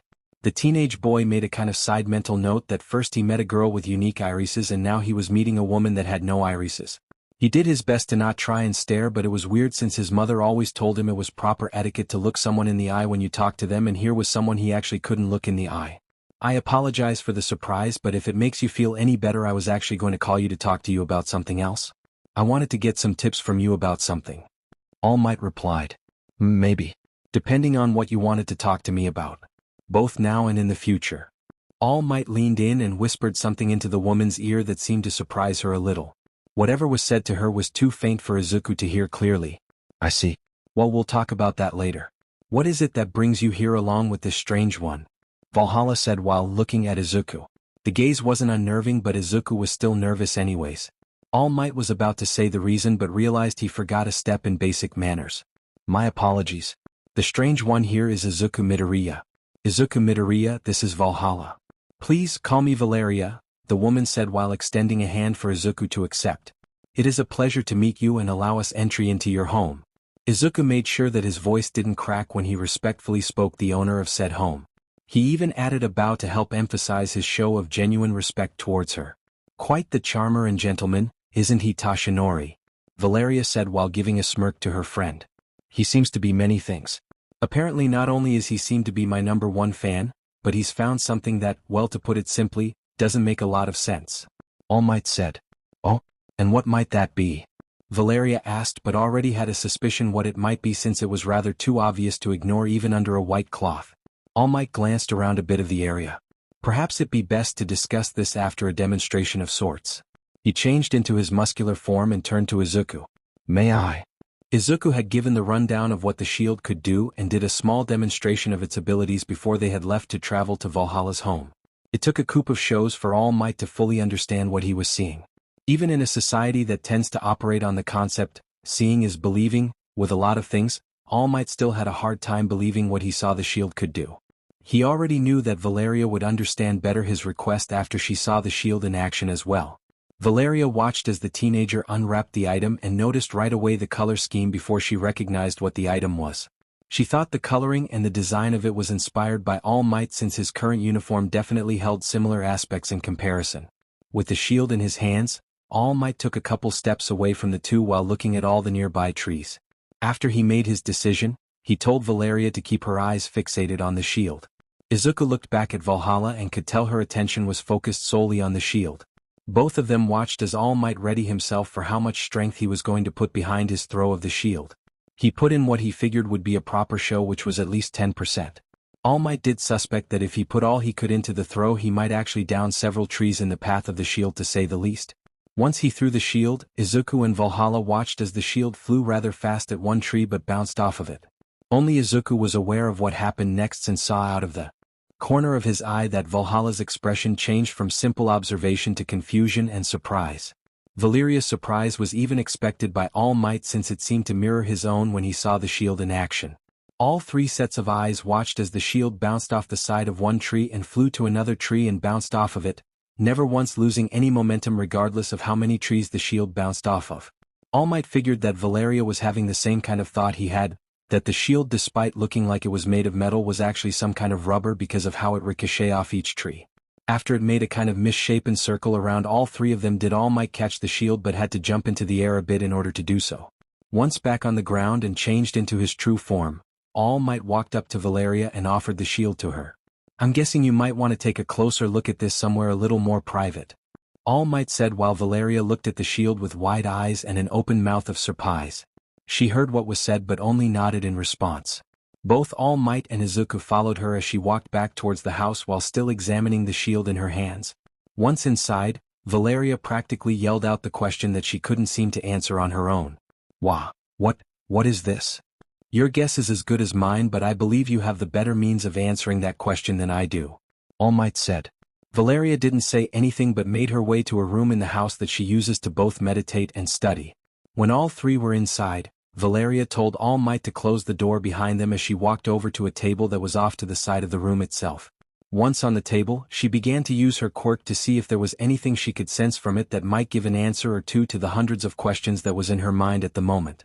Izuku noticed that Valhalla's eyes began to glow, which he took as a sign of her using her quirk. His curiosity got the better of him, and so he whispered to All Might on what the woman was doing. As I said, her quirk allows her to sense people's life energies even on an object. You could say it's like she can see the fingerprints left behind by a person and some of the history of the person who possessed the object. The longer it was in their possession, the more history she can see. All Might whispered back so as to not disturb Valeria's concentration. Izuku nodded while taking as many mental notes as he could on what was happening in front of him.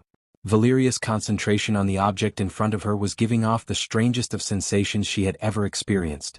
Without question, her quirk was sensing traces of life energies on the shield. One life energy in particular that was very distinct and, if what she was sensing was accurate, had been with the shield for virtually all of its existence. That was the only thing that made sense to her. The other sensations she was getting from the shield caught her by complete surprise. Whenever Valeria activated her quirk, her field of vision changed in the way someone does when seeing through different elements of the electromagnetic spectrum. Like how someone sees the world in one way and then sees the world through infrared to ultraviolet glasses. To her, this was how she was seeing the shield before her.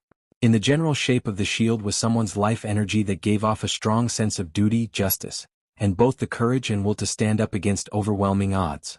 It reminded her of All Might in his early days before becoming the symbol of peace and justice, but she knew clearly that whoever had this shield before wasn't All Might or any other pro-hero she had ever heard of. What she sensed next, what she saw next, confused her. On the surface the shield looked to be one solid shape save for what was used to create its color scheme. But to Valeria, it looked like she was seeing the shield in three different ways overlapped on each other. One way of the shield felt to Valeria that it was man-made, like it was almost unnatural. The other two ways were both similar and different at the same time, which made no sense to Valeria. Both felt to her as though they were as ancient as the world itself, and yet, both felt they weren't any more part of the world as they were part of the other two. The only thing that made sense to her at the moment that this shield was made out of three kinds of metals, and if she was right, neither one existed anywhere in the world. But that couldn't be correct in her mind because two of the metals were clearly old, while the general feel of the shield itself told her that it wasn't even 100 years old, and that feeling was unmistakable. The confusion in her mind was significant and almost made her miss something. Something that she regret focusing on so much to understand, because the moment her quirk touched it, a blinding flash hit her and physically sent her almost flying backwards. Luckily for Valhalla, All Might was quick enough to catch her in his muscular form. "Are you all right?" All Might asked, to which Valeria gave back a rather dizzy nod in reply. "What just happened? Never see something like that happen before when you used your quirk." "Actually, it did happen once before," Valhalla said while getting herself back to her feet. "Around the time my quirk first manifested and I didn't have a lot of proper training in how to handle it, I learned that if an object has it within them, that I can actually see a moment of either the object's history to a person or the person's moment where the object had the most significance in their lives. A hidden memory, if you will, between the person and the object." Valeria walked back to the table that the shield was still resting on. "It's very rare for it to happen, and I can count on one hand how many times I've experienced it. This shield now makes it at least 8 times I've come across a hidden memory within an object." Turning back to All Might, Valhalla gave a level look at All Might and Izuku before she flat out asked them where did they find the shield. Izuku told everything he knew personally with the shield, with All Might saying that today was literally the first day he himself ever laid eyes on it. No question that both were telling her the truth, but it frustrated her that none of the answers she was given by the two of them helped to even answer just one question the shield presented her. Valhalla took a moment to collect her thoughts and all the information she had at her at the moment before she addressed the two what she had learned. "When I saw this shield bounce off trees in a manner that seemed to defy the laws of physics, I made the assumption that someone's quirk affected it. Maybe somehow you did, young Midoriya? But now I can say that at least what this shield can do is not something you did or you, Toshinori. In fact, no one on this planet has done anything to this shield." Izuku long ago had the idea that the shield might have come from somewhere deep in space, but over time gave up on the idea since it seemed more logical that someone's quirk or even technical abilities might have created the shield instead. For All Might, it at least confirmed no quirk was applied to the shield, and by extension, it also meant Izuku didn't have a quirk either. Well, one answer found, but now 100 more questions from just that one answer alone. All Might thought to himself. All Might, back in his true form, asked Valeria if she could explain what she meant by saying about how no one on this planet had anything to do with the shield. "I'm no expert in metallurgy or physics or even kept up with any new materials that are created, but I know without a doubt that what was used in the creation of this shield, the 3 distinct elements that combined within, neither of them exist, or at least there are 2 that shouldn't exist." What does that mean exactly?" Izuku always found it strange when someone would say that something should not exist yet does, because in simple terms if it doesn't exist then it can't exist. Made more sense in storytelling but not commenting on something in real life. Valeria picked up the shield from the table, still finding herself having trouble believing on how light it was, and walked over to the two. Without question, whatever makes up this shield, two of the three elements feel very ancient to me. I think the best example to describe it is that they feel far older than anything recorded in history. I don't know if they are older than the dinosaur bones on display in some of the museums around the world, but they are very, very old. You said two elements. All Might said while eyeing the shield with a rather fresh set of eyes because of the information. What's the third one? The only thing I can tell you is that like the other two, it is not something that was made on Earth. Even if it was, then it was made in the strictest of secrets. It's like there are three secrets in this object. Each individual secret is kept secret by the other two in such a way that they don't even know what the other secrets are. And to top it all off, I get the sense that this shield was made less than a century ago. The person who held this shield the longest held it at least 40 years to as long as 60 years. A riddle wrapped up in a puzzle that's covered by an enigma. All Might said, but mostly to himself. Both Izuku and All Might looked at the shield, trying to understand the questions that they were now given by Valhalla's inspection of it. And all of that doesn't answer the question of the hidden memory I saw within. Hearing Valhalla say that got both Izuku's and All Might's attention since they both realized they had actually overlooked that fact. Valhalla thought about what she was going to do. Like with the other times she viewed hidden memories within an object, what she was considered doing was even more rare for her. Then again, she knew she wouldn't be able to adequately explain what she saw to the two. It was a flash when she first saw the hidden memory, so there was no doubt there was a lot that she missed. So having two more sets of eyes might allow them to see something that could give them more answers. What I'm about to do is tricky and I can't do it for very long. Maybe a minute at best. Valhalla said while raising the shield so it was in the middle of the three of them. Hold on to the shield with both hands and clear your minds of all stray thoughts. Do not think of anything else except the shield in your hands. Izuku and All Might as they were instructed. When she was sure they were ready, Valhalla activated her quirk and searched for the hidden memory she had seen before. As both All Might and Izuku watched Valhalla's eyes glow again, telling them she was using their quirk, they watched as the world around them turned to white and then changed into a scene that was straight out of an old war movie. Izuku was caught completely off guard at the sounds of rifle fire and explosions. Even All Might was surprised when he instinctively tried to transform into his muscular form and found that he couldn't. What's going on here? Did we get sent to an active battlefield? Izuku looked around to see exactly where he was and where to run to so as to not get hit. It was clear that they were on a beach with an ocean to one side and a steep-looking cliffside with gun placements scattered across the top of it on the opposite.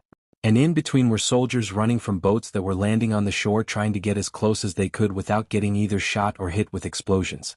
Calm yourself. This is only a memory, Valhalla said while looking around at the scene herself. A part of her was actually glad it was a memory since such a scene would have been too much for her to handle in real life, so many lives ending in an instant and she was right in the middle of it. All Might let out a sigh of relief after hearing that. His first thought was that he somehow lost his powers but mentally slapped himself upside the head because he had to be reminded he was in a memory that wasn't his own. He then had his attention on the sight happening all around him. He immediately noticed something off about the soldiers that were storming the beach. Their equipment that they had on them seemed to be out of time as best as All Might could describe it. Valeria, can you tell exactly when all of this was taking place? It feels like what we're seeing is far back into the past. All Might asked while trying to see anything that also might give a reference to when exactly this memory happened. The general feel of this memory is saying it happened in the month of June in the year. Valeria focused on what she could to get the information. After a moment of concentration, there was a number that felt consistent to the memory. In the year 1944. Izuku heard what Valhalla said, but All Might was the one who reacted to the information. That can't be right. You said that the person who the shield the longest held it for at least 40 to 60 years. Did anyone else hold it? No. Valhalla had to yell out because an explosion went off nearby which made a rather deafening sound that forced her to yell over. The only constant energy I feel coming from the shield is from one person. There are hints of others, but the amount of time for all of them combined doesn't even amount to a decade. All Might wanted to ask if Valhalla got the year wrong, but the more he watched the memory, the more it felt like it was accurate. That was when he realized something and turned his attention back to Izuku. The teenager hadn't really seen the worst that can happen in the world just yet or what to expect when someone becomes a pro hero. Said teenager was now watching a memory in all its horrible glory of people dying in combat. Izuku was definitely shocked at the sight. Seeing people act like they were getting shot and killed was definitely different compared to what he was seeing now. He even saw one explosion happen on the beach and could make out someone had been thrown up into the air as a result. It was a sight that made him sick to his stomach when he noticed that the person who had been thrown up into the air fell apart as he came crashing back down to the ground in a red haze.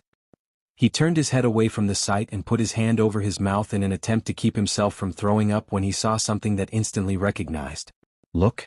Izuku yelled out, which made both Valhalla and All Might turn in the direction he pointed. There they saw a man in a red, blue and white uniform leading a charge of men off one of the landing boats with the shield in his hands raised like a flag. "Let's go. Time to kick these Nazi sons of bitches all the way back to Germany." The man yelled out as a battle cry, running in front of the men he was leading with his shield raised to deflect any incoming bullets being shot at him. The trio watched as he ran right through them, a sign that helped emphasize that they were still in a memory. All three of them noticed when he ran past them that the man with the shield was wearing a kind of helmet that had the English letter I on it, and that his uniform did bear a resemblance to All Might's current uniform with a white star on the chest and back of the upper part. The memory then started to fade, which was a sign that the minute was up in regards to Valhalla's quirk.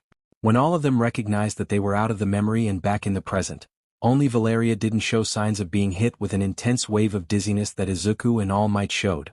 "Sorry about that. I forgot that it's something of a side effect for taking people with me and seeing a hidden memory. I'm used to it, but first-timers, well?" Valeria was glad that she had a couple of waste baskets in this particular room, since it wasn't entirely a pleasant sight seeing two people running for them and then emptying the contents of their stomachs into said baskets. It was more of a distressing sight seeing All Might do so with red coloring than it was with the teenager. To help ease the smell that was going to fill the room, Valeria walked over to the windows in the room and opened them up all the way to help lessen the strength of the incoming stench. Once both had finished getting over their dizziness and drank some water to help ease the after effects, Izuku and All Might brought their attention back to what they had learned from the hidden memory they saw. "Let's recap what we know," All Might said while sitting down on a chair to help keep any more bouts of queasiness under control in much the same way as Izuku was doing. "We know that shield is made up of at least 3 elements that are completely unknown, at least to the 3 of us. It belonged to someone that wore a kind of pro-hero uniform during either a major conflict or wartime, and the memory we all saw took place in the year 1944. Valeria and Izuku nodded to show they were in agreement with All Might's points. When he saw that they agreed, he moved on to some questions he personally had, which were more or less answered. "Izuku, when you told me what the shield could do, I made the assumption that maybe you did indeed have a quirk and it was tied to the shield. That you were somehow misdiagnosed. Clearly that assumption was wrong." Izuku nodded in agreement, since he even acknowledged that there was a small part of him that hoped he did have a quirk. Now he knew for absolute certainty that he didn't.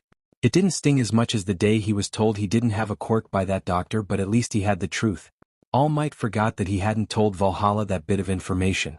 For her part, Valhalla only gave the teenager a curious glance before returning her attention to Toshinori. "I was also under the assumption that someone's quirk was affecting the shield, but now more than ever I know that was wrong. And if we are to take everything we now know about the shield as the absolute truth, then there are a lot of things that don't make sense." All Might continued while taking on a contemplative look. "Agreed," Valhalla said.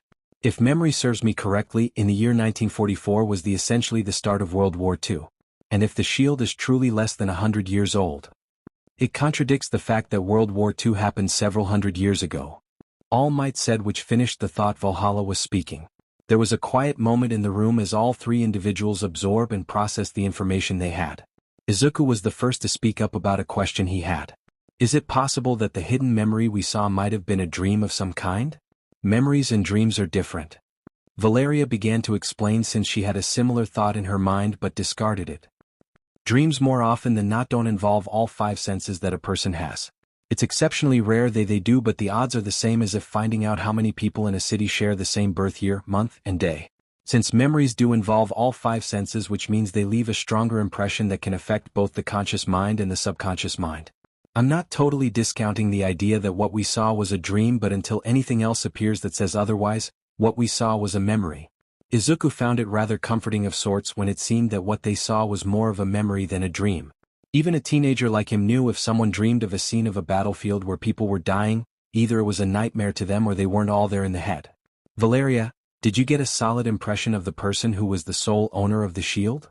All Might asked. "I did.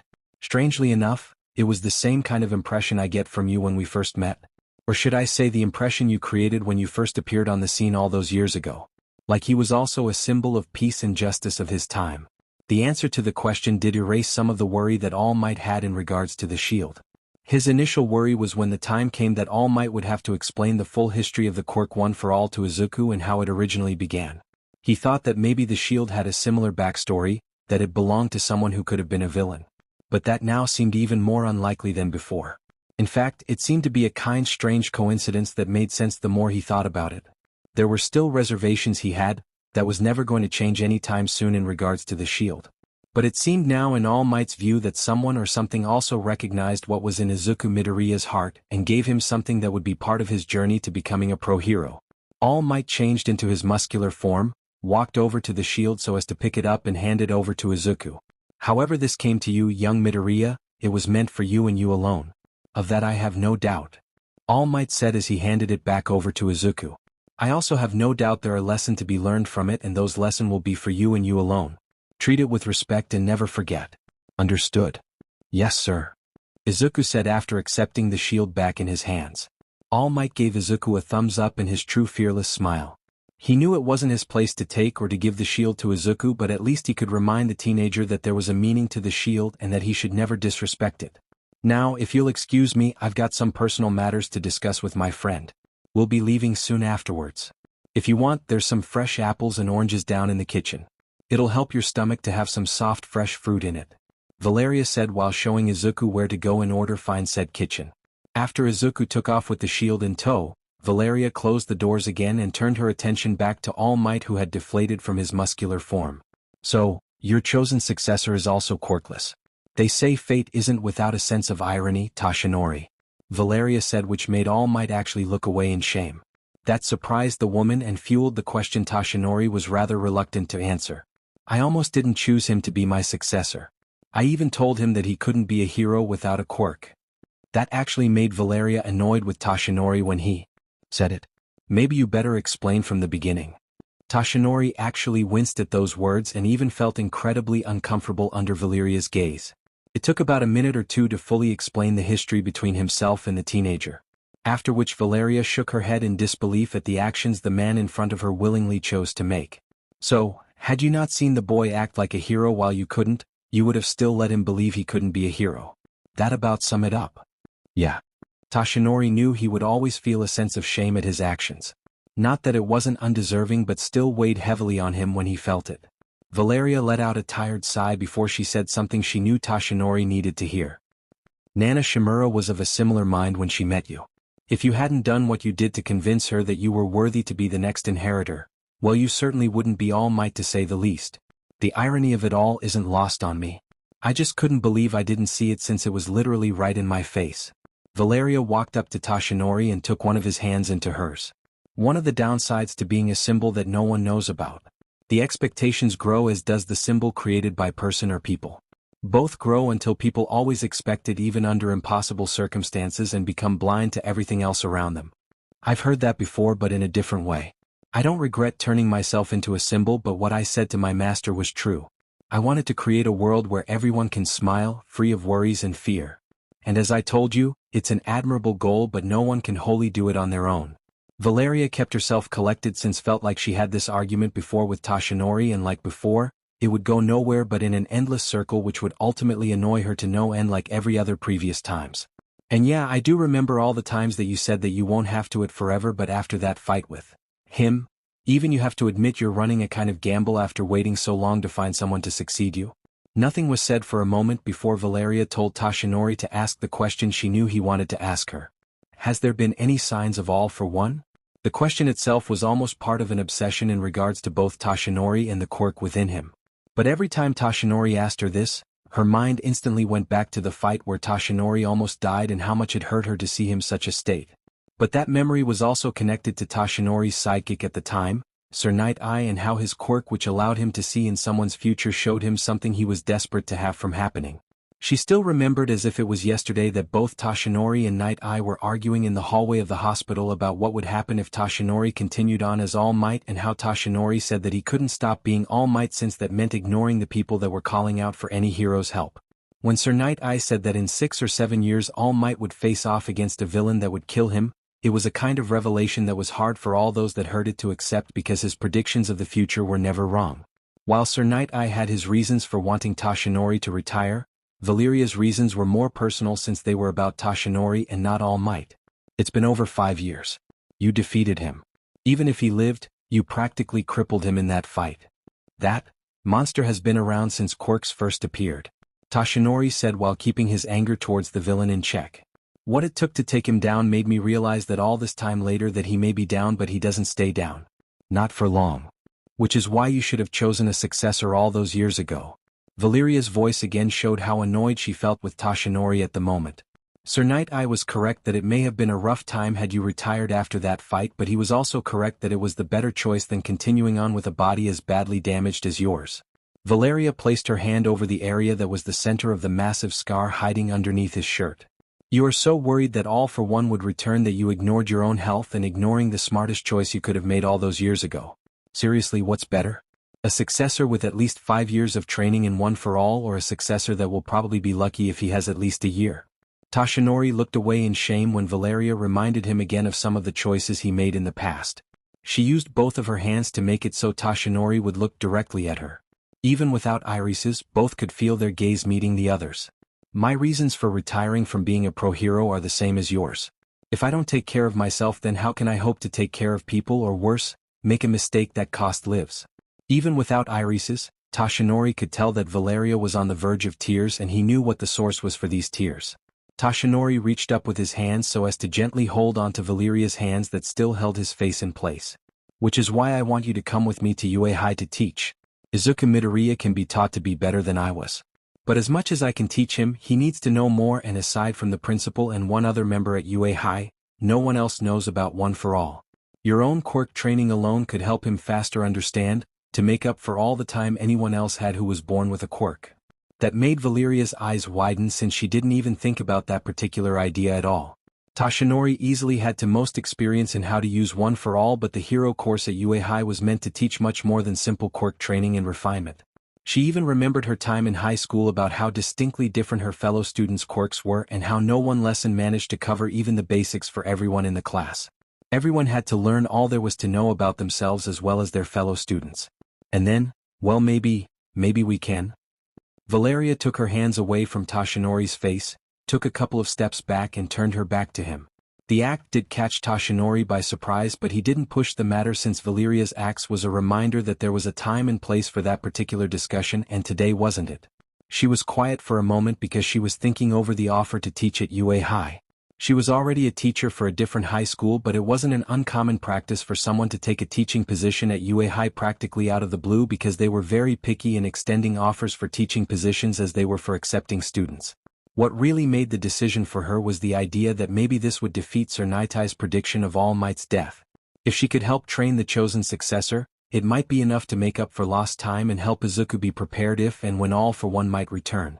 Another factor that went in the positive aspect of her decision was maybe it would help mend some bridges between them all, including All Might and Sir Night-Eye. Maybe even her and Toshinori. Turning back to Toshinori, she told him that she would accept the offer of a teaching position on only one condition. Toshinori first had a sense of curiosity as to what the condition might be, but it quickly changed over to dread when he noticed a smile appear on Valeria's face. A smile he had seen a few times before and remembered how much trouble it meant for anyone in which the smile was directed towards. I'll only accept a teaching position on the condition that. Outside the house, a loud yell was clearly heard, caused all the birds that were nesting in the nearby trees to fly off in a panic because of the sound. Are you kidding me?